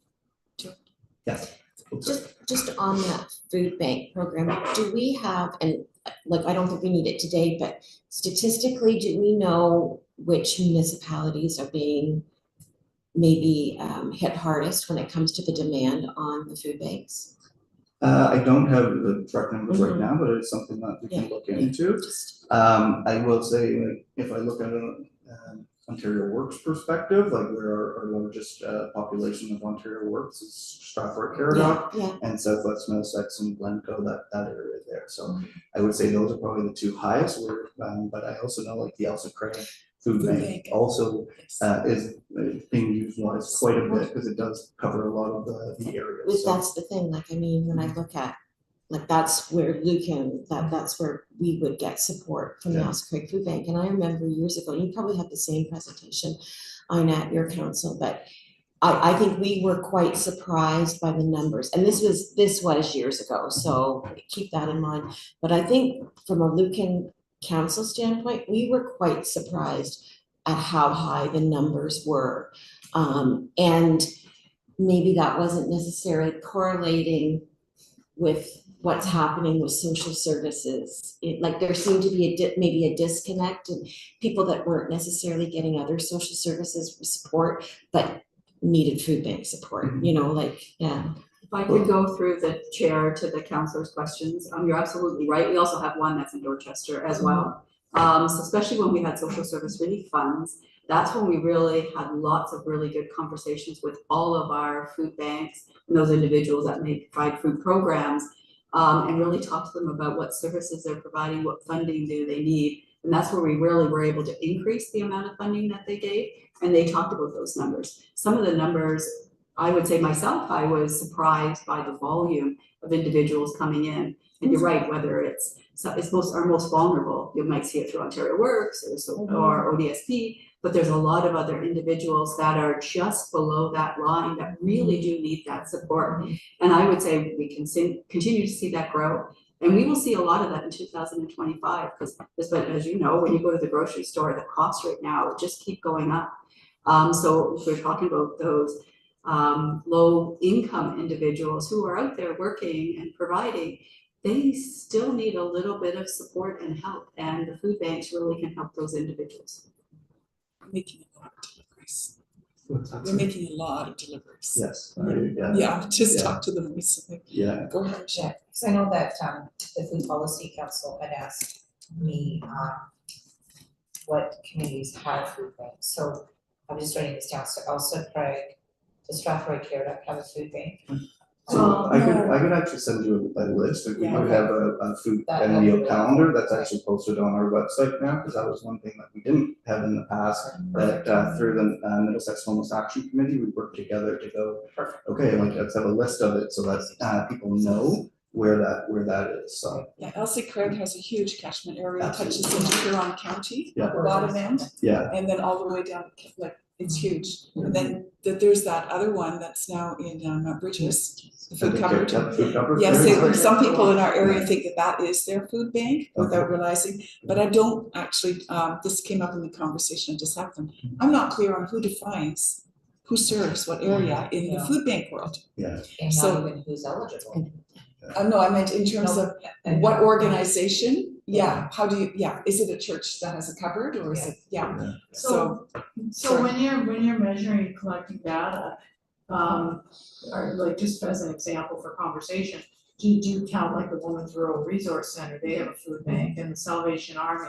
Because there's like, and then the churches, you know, everybody take, like, if it's Thursday, it's at this church, if it's Tuesday, it's at, so that's all part of that program? that is, yeah, so the last year is really when we really started funding the food banks directly. So we're just gathering some of that data now from probably July-ish on for this year. But we do support WRC, YOU, who is the youth center, 37 Frame Street we have funded, CMHA, because they're 21 Richmond Street. So there throughout, there's little pockets of like places where people have just a food bank on maybe just a shelf or so. So you measure that? We have requested that they have now submit some of their data for how many people they're seeing. So interesting, another group I'm involved with, whereby we were making donations and doing it a couple times a year to a lot of the organizations you mentioned.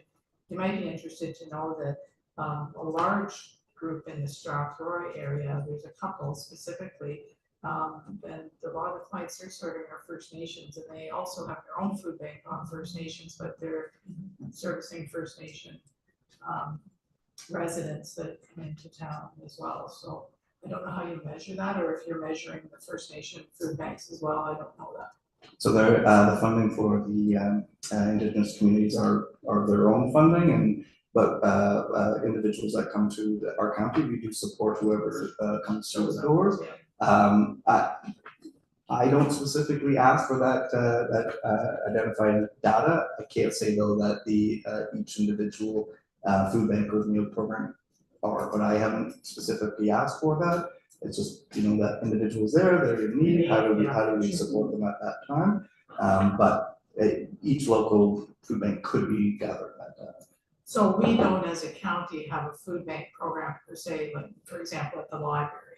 Do you have the goods there, or you would redirect them to Strathmere or Strathroy Salvation Army or something?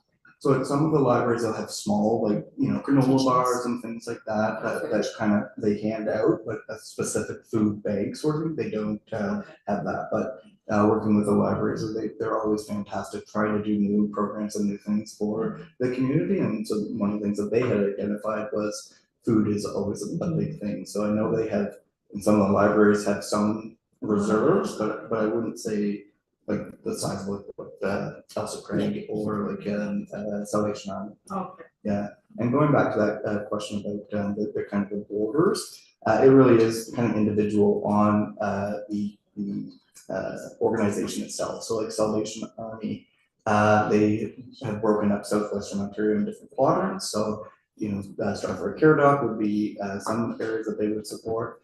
But like the Lucan, Chelmsford area, Chelm Center area, it would be St. Mary's would be their catchment area. So it's independent by how that organization decides on what their borders are.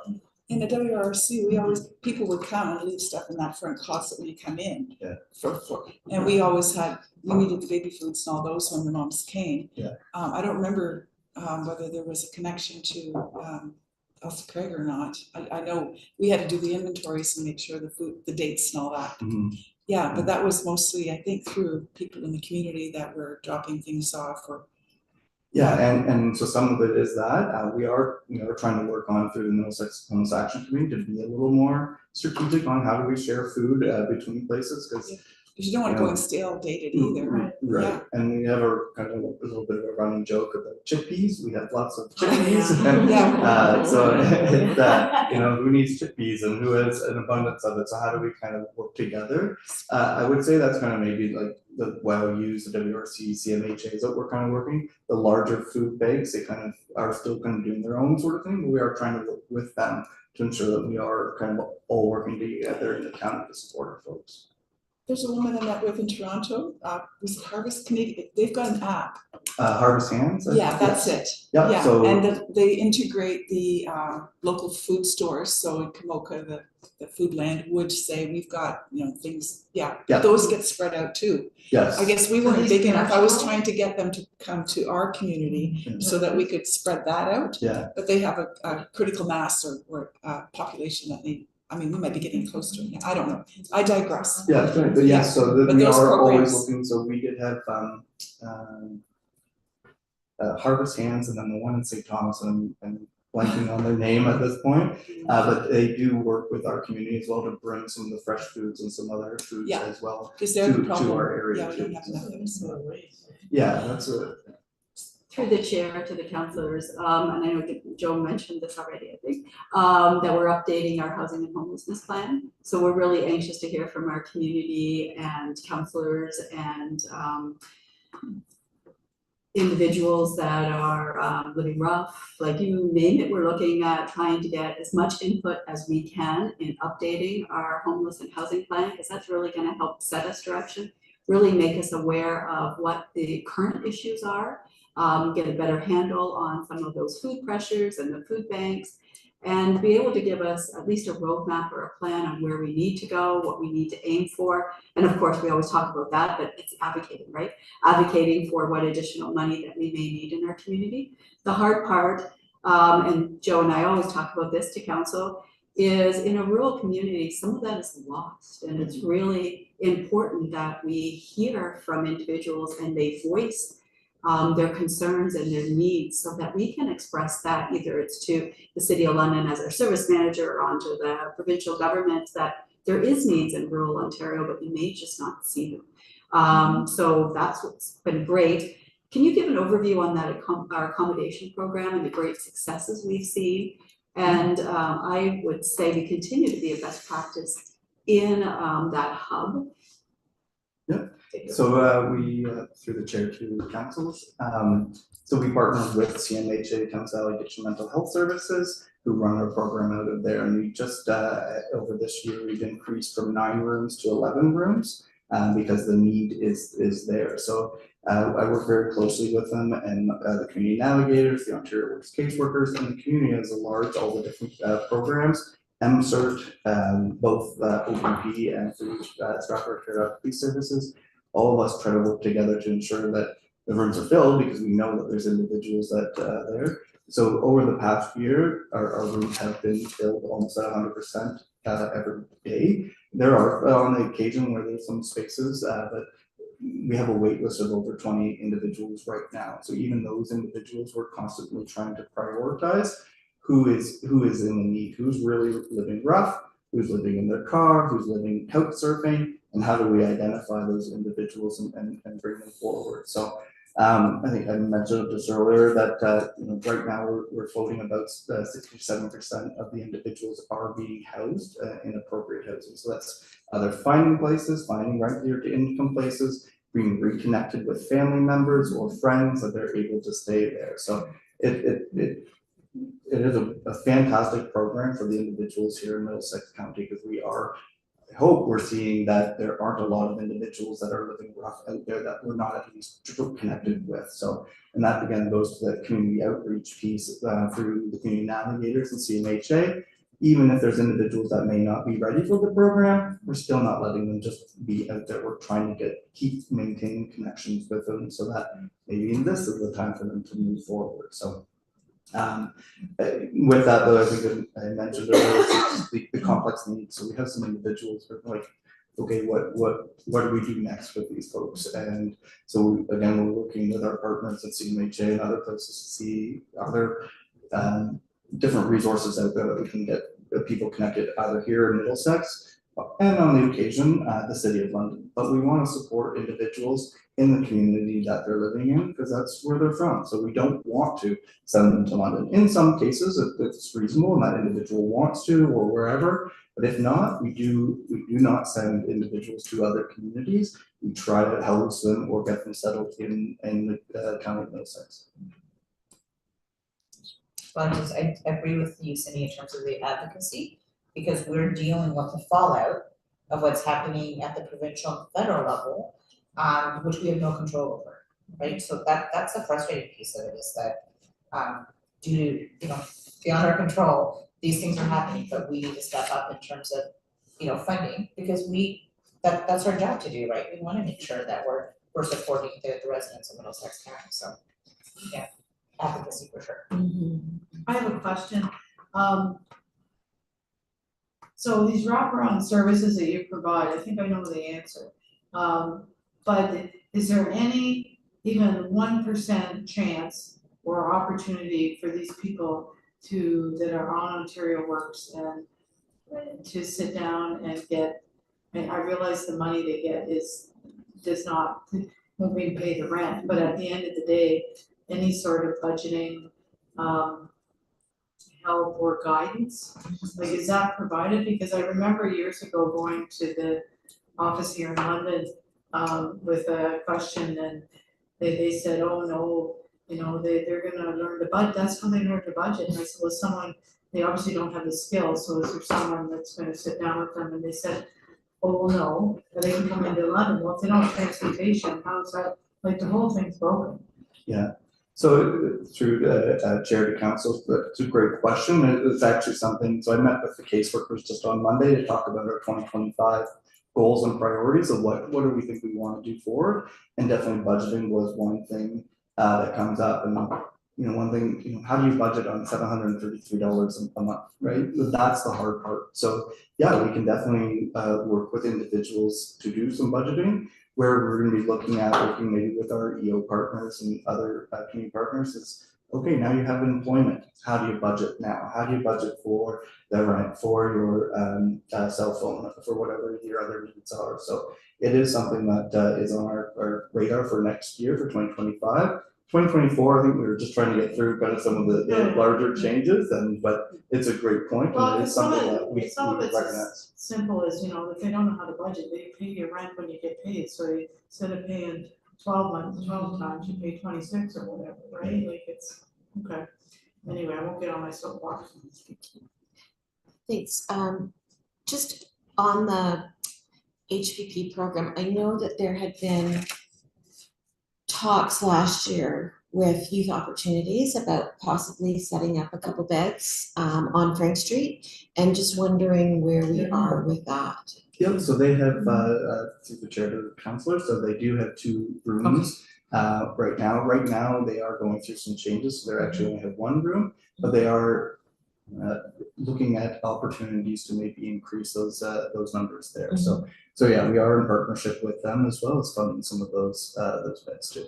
Because I think, and that is, that's specifically targeted to a specific age group, which I think at any point when, you're communicating to council at large, I think that's at large, I think that's a good point to make, because, that is an incredibly vulnerable age group. And, if they're at that age having to access the supports and beds and, yeah. Yeah, absolutely, and I will also say 37 Frank Street has some crash beds available through certain times of the week that are also available for the youth. Yeah, so I mean winter's coming, so I mean we're gonna do our best to. Oh, it's make in sure- Lucan already. Right, yeah, exactly, right, yeah, it's here, you're right. So we're gonna try our very best to make sure that we do not have any individuals that are living unsheltered. So we do have the accommodations program through the countryside, but we do also utilize our other local motels for one night stays, a couple of night stays, just to make sure we know it's cold and not fun to live, work or whatever, be outside on those days. So we do try our best to make sure we know outside. So. Through the chair, if I can, definitely with COVID and the introduction of social service relief funds, Joe, myself and the team, we've done a lot of work around the homelessness and understanding the homelessness and the additional pressure definitely we've seen in our community. Prior to social service relief funds, we just had a little bit over 100,000 to deal with the homelessness issue. So I think in a number of years we've really tried to understand it, put some good processes in place. And again, I want to point out we're really interested to hear back from our community on the homeless and housing update to understand our accommodations program. Where do we need to be in 2, 3, 5 years from now? So we really can start to plan, to think about that. And then of course work with our council to advocate on how are we going to get some funding. I know the province is doing some great work around the Heart Hub. So currently we didn't apply for that, but is that something in the future we need to think about? Absolutely. Our community is starting to pull together. We're starting to meet a lot more. We're starting to understand the needs. And there's no question that healthcare ties into homelessness and housing and all of that. So it's definitely at the heart of all of these discussions that we're having. So that will really help inform us as we move forward and what that's going to look like, because we will see changes as we move forward. The other comment is, I think you hear that a lot from some of the large municipalities sometimes, is that rural is going into the large cities. Well, I want to point out when we were having that one session and we were talking updates from the community partners on the housing and homelessness plan, was that we're also seeing individuals that are coming from the large cities into our communities, and that had an impact on us. And I think we're going to see that continue to increase, and we have to be prepared for that. And again, we have to advocate to understand what resources we need, and that's physical resources, but also financial resources as well. So I think we've covered a lot of the opportunities section that I was going to talk about too. I will mention, just going back to the homelessness and prevention program service plan, is that you will see it a little different from in the past this year that we're looking at the City of London on. We are being more incorporated into the plan instead of being our own subsection by ourselves. So kind of like the childcare early years plan where we were embedded, we will be embedded into the homeless and housing and homelessness plan as well. So working with the City of London again, fantastic to make sure that our voice is heard in both the homelessness side but the housing side as well. So I think that is all that I have. Is there any specific questions that haven't been asked? I didn't see hands. Would you want to get into the ground here then? Sure. Okay, next, Yeah. turn the page. Yeah. So Joe, if you could kind of just walk us high level through, through the budget document. So kind of go through like our Ontario Works and our revenue and some of the expenditures. And like I said, if you want to start it, I can chip in your words. Sure. No problem. And sorry, I'm just going to say this out loud, just sort of, there's a lot of numbers and different kinds of programs and sources. Maybe, I don't know, does it make sense to ask the questions as we come to them as opposed to trying to go back and, yeah, okay, so I'll be looking for hands. So if there's something right there, then we can address it instead of trying to remember to come back.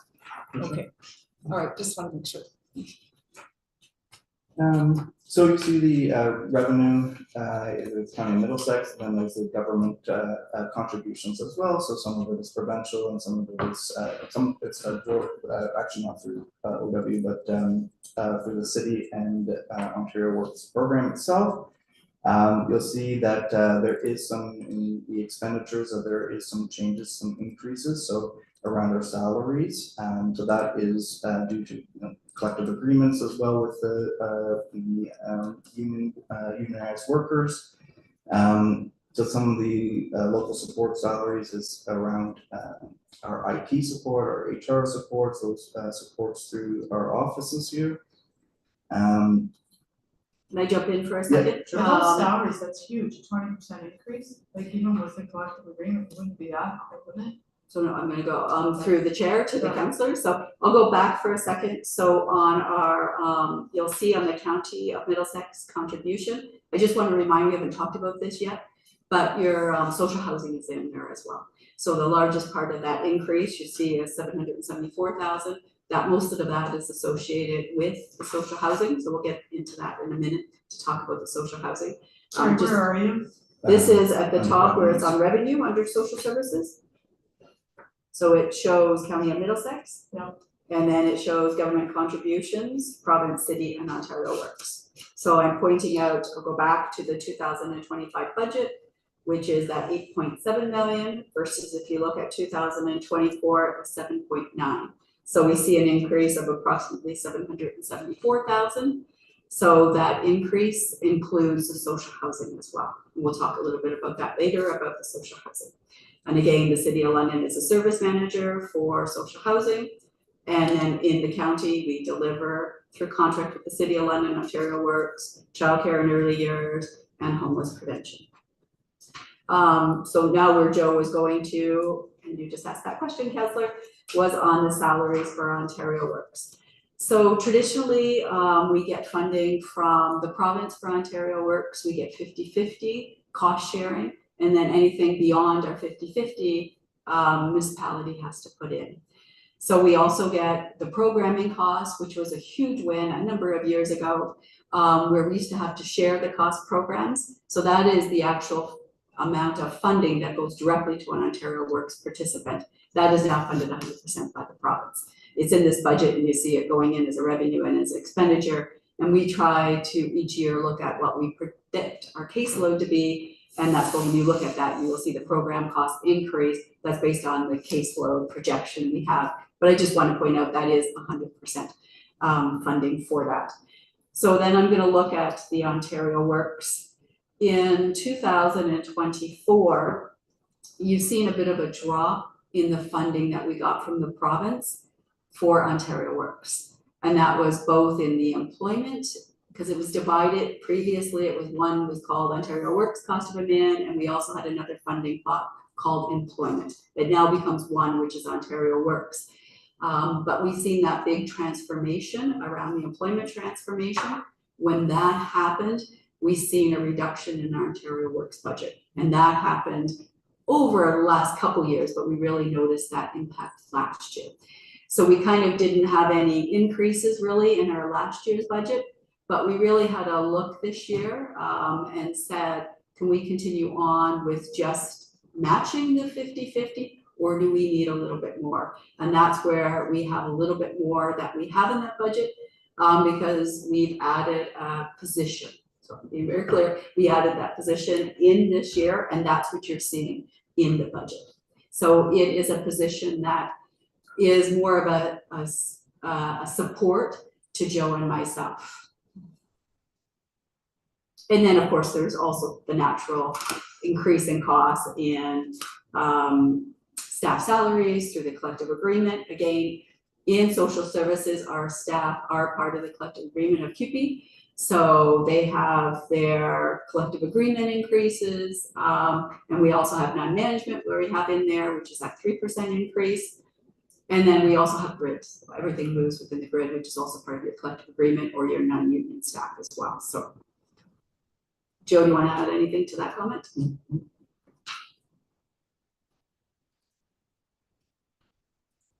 So the other big increase was the purchased service, which is so we moved to digitization of our files.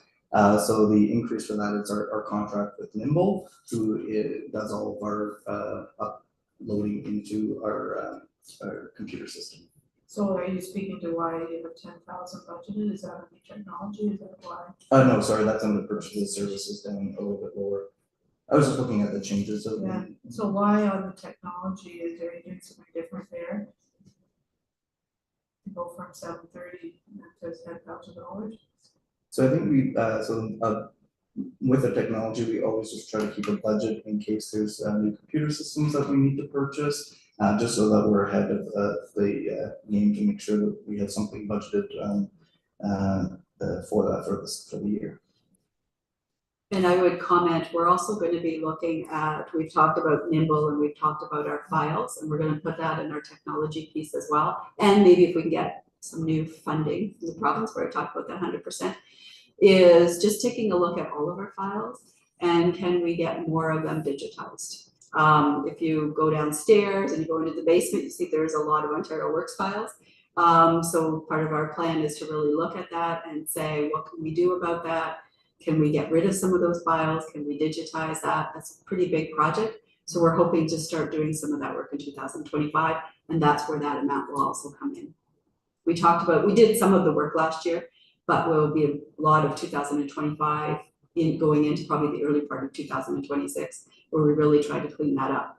And I can say ODSP did a lot of that work a number of years ago, and we're going to kind of learn from some of those best practices we see out there in order to do that, because there is some provincial requirements around our files and what we need to keep and what we can move to being digitalized. So again, I follow the ODSP because they have the same kind of legislation. So they're a best practice for us to look at in order to move that effort forward.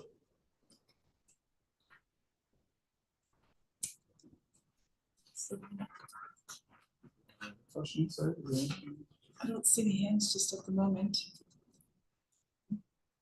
So Joe will go through the childcare section, but you're gonna, first off, I'll say you're gonna notice it's a big change. And that's from the additional funding that is coming through the Canada-wide Early Learning and Childcare.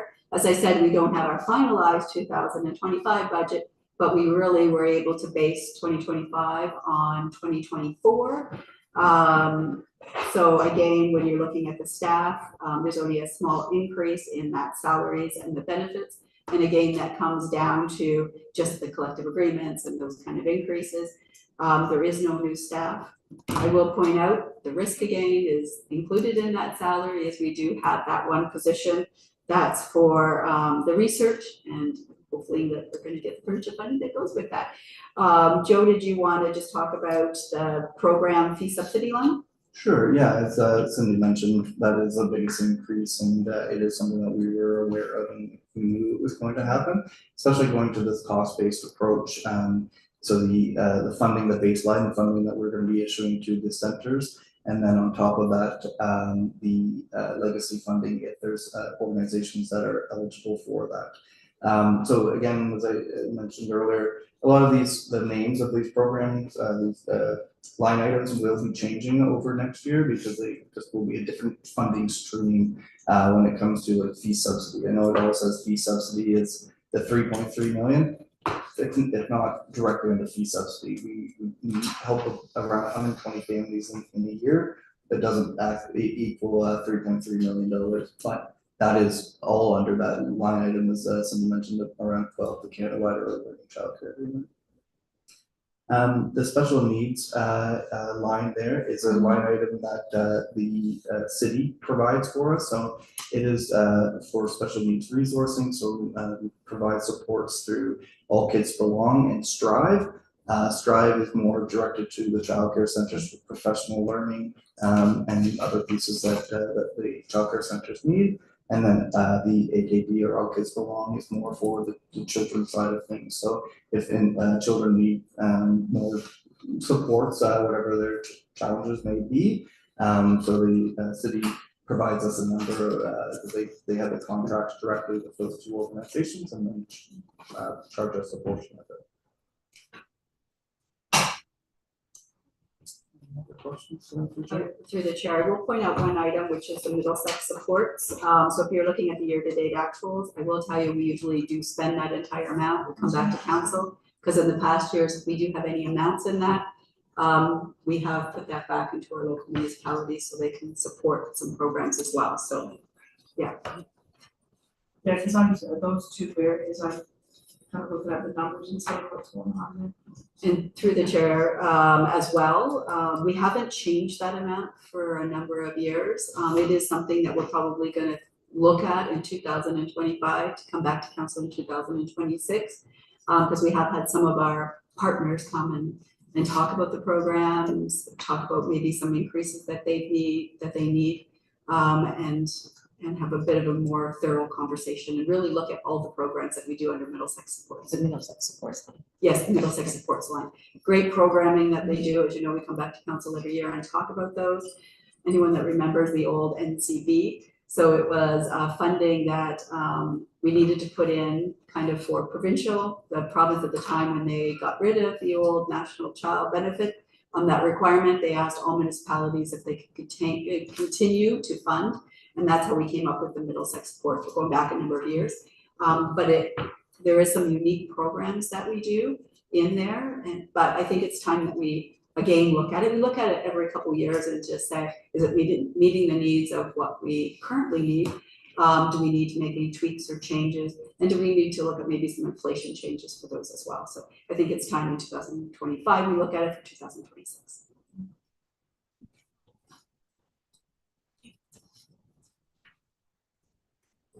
Good question? No.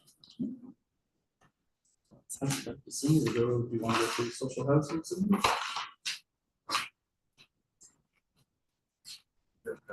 No, he's just gonna find some person. We're doing the housing first and then social housing. You want to do that? So this makes sense. Okay, give me a second while I find that sheet. If we do that, then you receive. Yeah, so we're done then 5C. We have to move to 5E. We're gonna skip 5. Well, I'll have to come back. Sorry? A different question. Go ahead, then if you've got something. Just on the training and education, so again, we budgeted 20 and we've only spent 5,000, or just under 6,000. Is there more training dollars to show up, or? Yes, yeah, so through the chair to councillors, yeah, so we actually, over the last 3 months, we've been working with our community partners to provide training for both the caseworkers and community partners. We share the fee across the board, so so yeah, that will be increased. There's also been a couple conferences that we have attended over the past couple months, so that will increase the amount to closer to the 20,000. Yes, go ahead. And the memberships on there too, what, can you speak to that? I mean, there's not a lot of dollars, but the percentage increase is significant. So membership fees, actually, I can't remember exactly what all those. So I can refer to some of those. So some of the memberships, as I mentioned, we have a little bit, the finance staff that support social services do report to be in finance, but their salaries are in the department. So they are in the social service department. So the membership fees would be for their CPP license. Their accreditation. I think I'm American all of a sudden. Their CPA license. This is where you're splitting the dollars between the departments depending on what the time allocation is to each of the roles that they have. Yeah, Yes. no, So- true cost with already. So I can respond back to that as well, but just a brief comment from the chair is each year for every single one, if I have a provincial funding, I look at all of the budgets that are there and the true expenditures that are there, and we maximize our envelopes. So for example, one year, maybe we don't spend as much in training, but we know that we had to hire a number of individuals, then we will reach out to our human resources department and say, okay, how much have you actually supported social services? and we were able to use some of the their expenditures from human resources because it did support our program. Right, for proper cost allocation, okay. And your purchase services, what are those? That's the nimble, that was the nimble one, the one for digitization, so. Oh, that's right, that's right, thank you. No problem. What about the technology line? So this year, 2024, and then 2025, we've budgeted 10. We've only spent 730, and the year before, we only spent 466. So is 10,000 a realistic budget number? So I think just to go over that, is some of the work that we're trying to do about digitizing some of Oh, our okay, sorry, files. yep, Yep, yep. okay. Okay, so then, so if we don't spend the full 10 in the 2024 budget, is the idea then to take that, $9,000 difference, carry it forward, or how does that get reconciled at the end of the year? So at the end of the year, I look at where we are with all of our expenditures for social services. And as I mentioned, if there is, so sometimes some of the years, I'll find myself that I'm working more on some of those programs. So if I'm working more on those programs, I will be able to put some of my budget over into there, and you will see a surplus that will show up in the finance area, for example. So we budget according to what we expect. Like I said, last year we wanted to do a little bit more of that digitization. We didn't get to that. So we are looking at doing that again in 2025. But again, it comes down to being able to maximize your envelope based on program costs or supports to that program. So the digitization project though, it does seem like it's gonna be a big project if you're taking your Ontario Works records. Would that almost be like a contract project, or does it make sense to do it piece by piece, or to just bite the bullet and hire somebody on a contract basis and say, just do it, rather than this, well, we'll do a little bit now and we'll do a little bit later, Is there modernization dollars for that too? Well, through the chair, that's what I'm hoping that we're gonna be able to see when we see that one-time funding. We don't see any of the criteria yet from the province around that. And I'm hoping that's gonna be able to fit into there. So we have a little bit that's in our budget, but I'm hoping that we can have one-time dollars to do exactly what you're talking about. Trying to see if we can have a contractor come in. And I know that's what the province has done in the past with some of the programs. And the city of London as well is looking at that kind of opportunities too, about digitizing their files. Right. So all of our, just to be clear, all of our ongoing files are digitized. We are already in that mode. We upload, that's why we have the cost for Nimble on a monthly basis, is because all of our those files get digitized and get sent through to Nimble.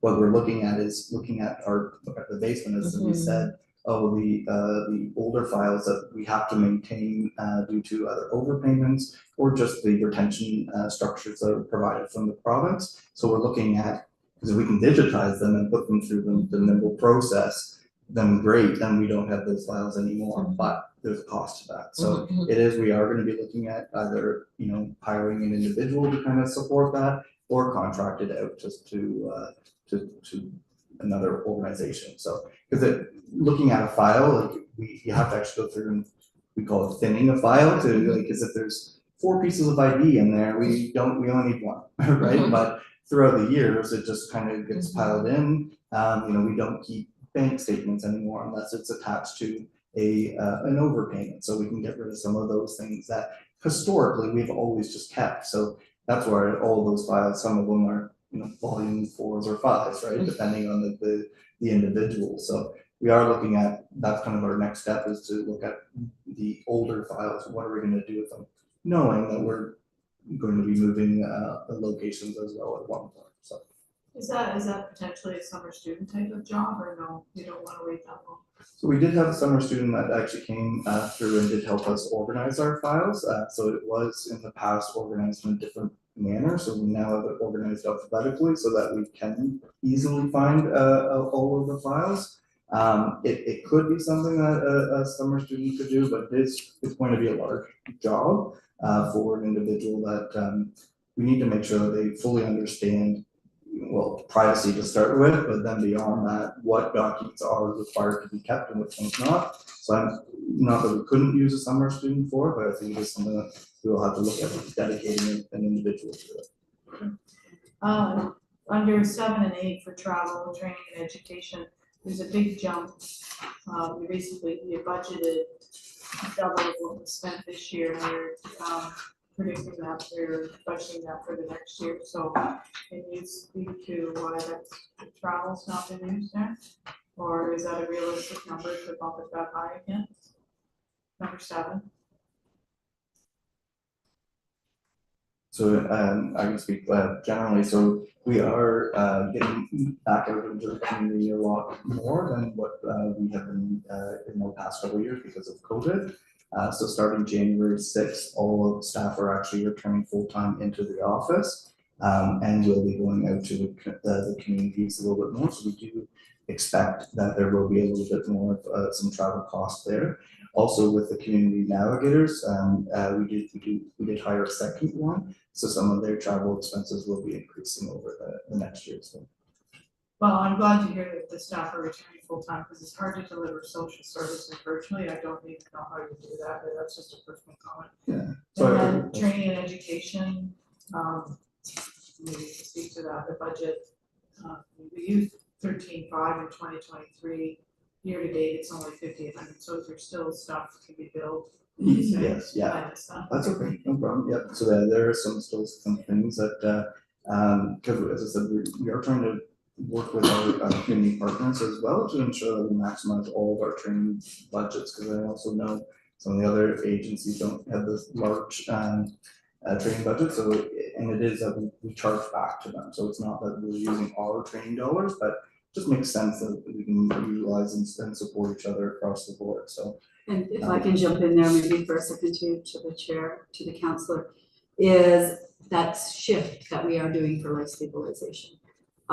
Is really making sure that our staff are well prepared for what that means, and that will require some additional training as well. We've been consistently doing that over the number of years. I know the other day we were talking about equity and diversity with human resources.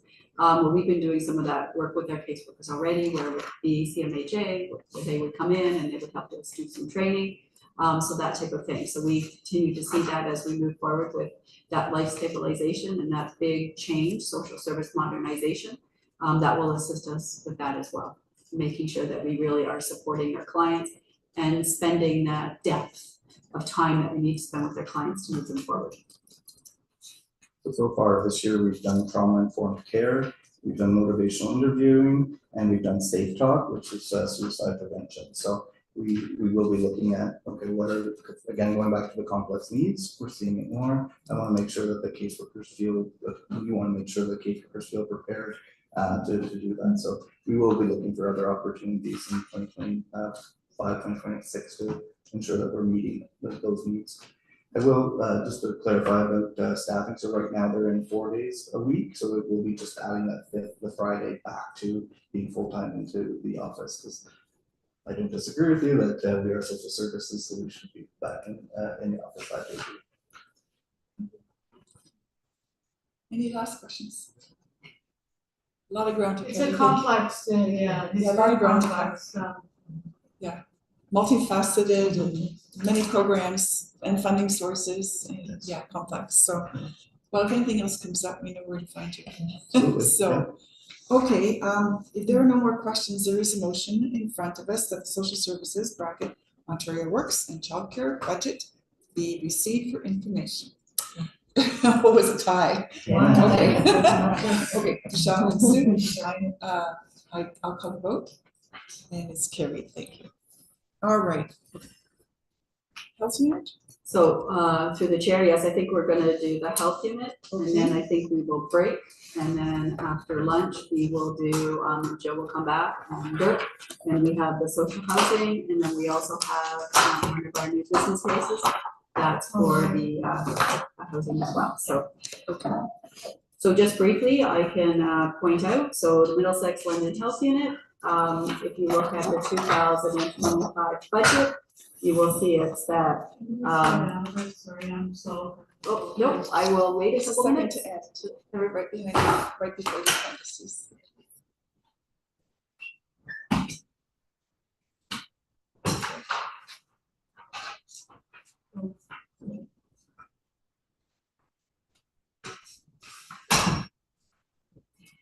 So if you look at the 2025 budget, you will see it's that 1,490,415. If you look at that compared to 2024, you will see that's a budget increase of about $43,000 or about 3%. So each year, just so you know, Middlesex Health Unit, they do come to the formal budget presentation, and they come and deliver the budget in detail. I took the information from the pressures and that from documents from the health unit, just so you know. So if you look at their pressures, and I know we have a couple of individuals that are on council that are part of that board for the health unit. But the health unit is funded by the City of London, Middlesex County, and also the province.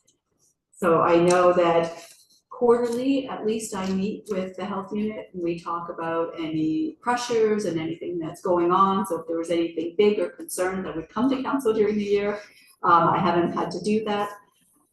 They are in a big shift, as everybody can well imagine, with the change when COVID, all of a sudden they had to ramp up a lot and they had all this additional funding and these requirements to do around COVID. So now the COVID funding, for the most part, they've seen a significant change with that. So that's why they've come forward and they needed to ask for a little bit of an increase.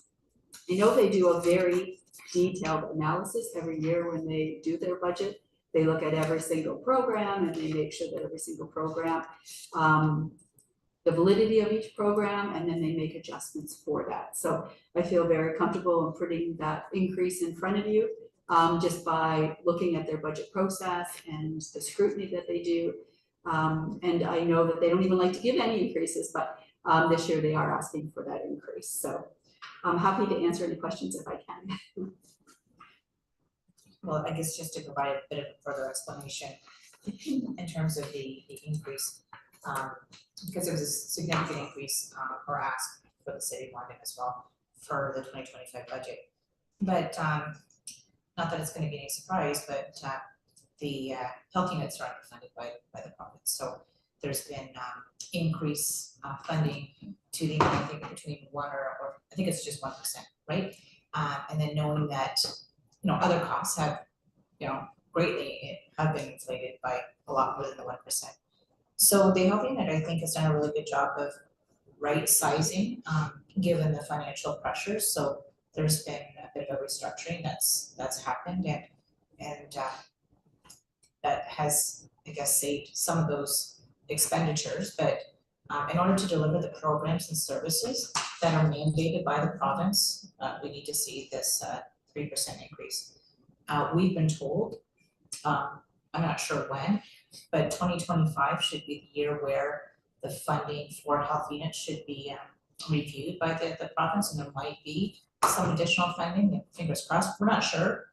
There could be a provincial, well, there will be a provincial election, but we're just not sure what the details are. So I don't know if there's any other questions on that, but that's kind of the basic reason why we're looking for this increase at this time.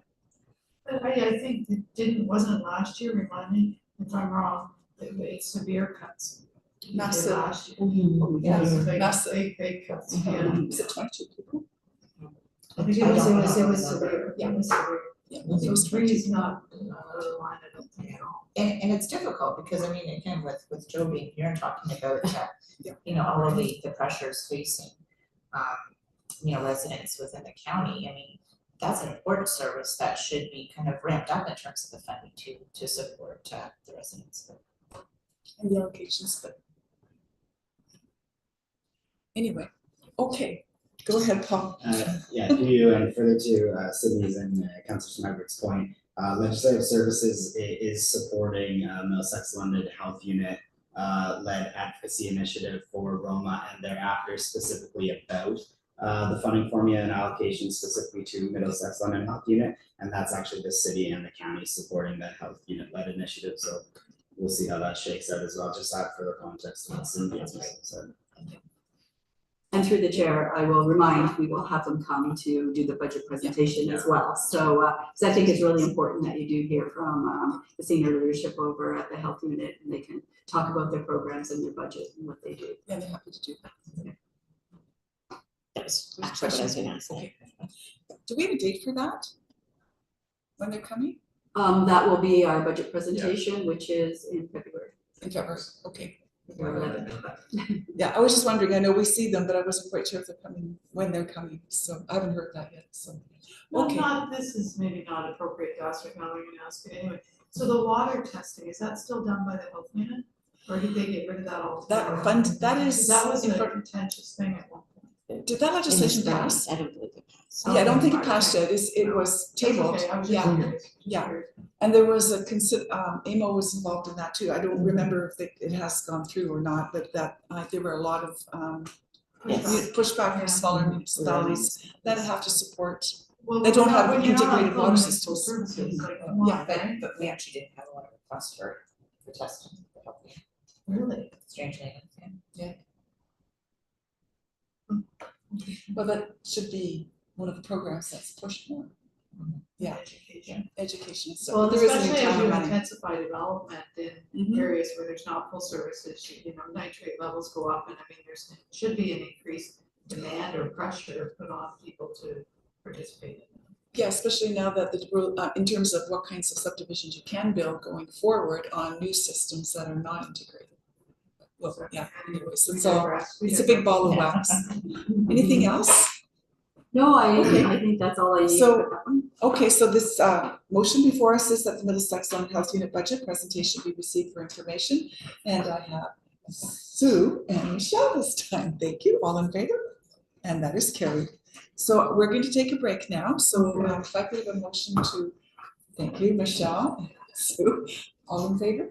Okay, we'll come back after we've had our break and then continue with the next budget, which is Social housing. social housing. Just a lot to digest. Yeah, there's a lot. So, So can we just say a time on the live stream that we're gonna come back? Oh, okay, people are so- aware? would it be It's recommended. 1 hour, one or half an hour, 45 Whatever you minutes? want, 12:30, It's your quarter choice. one, it's up to you. I have a hard stop today at 3. I have another appointment 3:30. 12:30. 12:30, is okay, we're good with appropriate. You should be 12:30. bringing up the food in a minute. Yes, okay, so 12:30 it is. Yeah, it's just. Join us at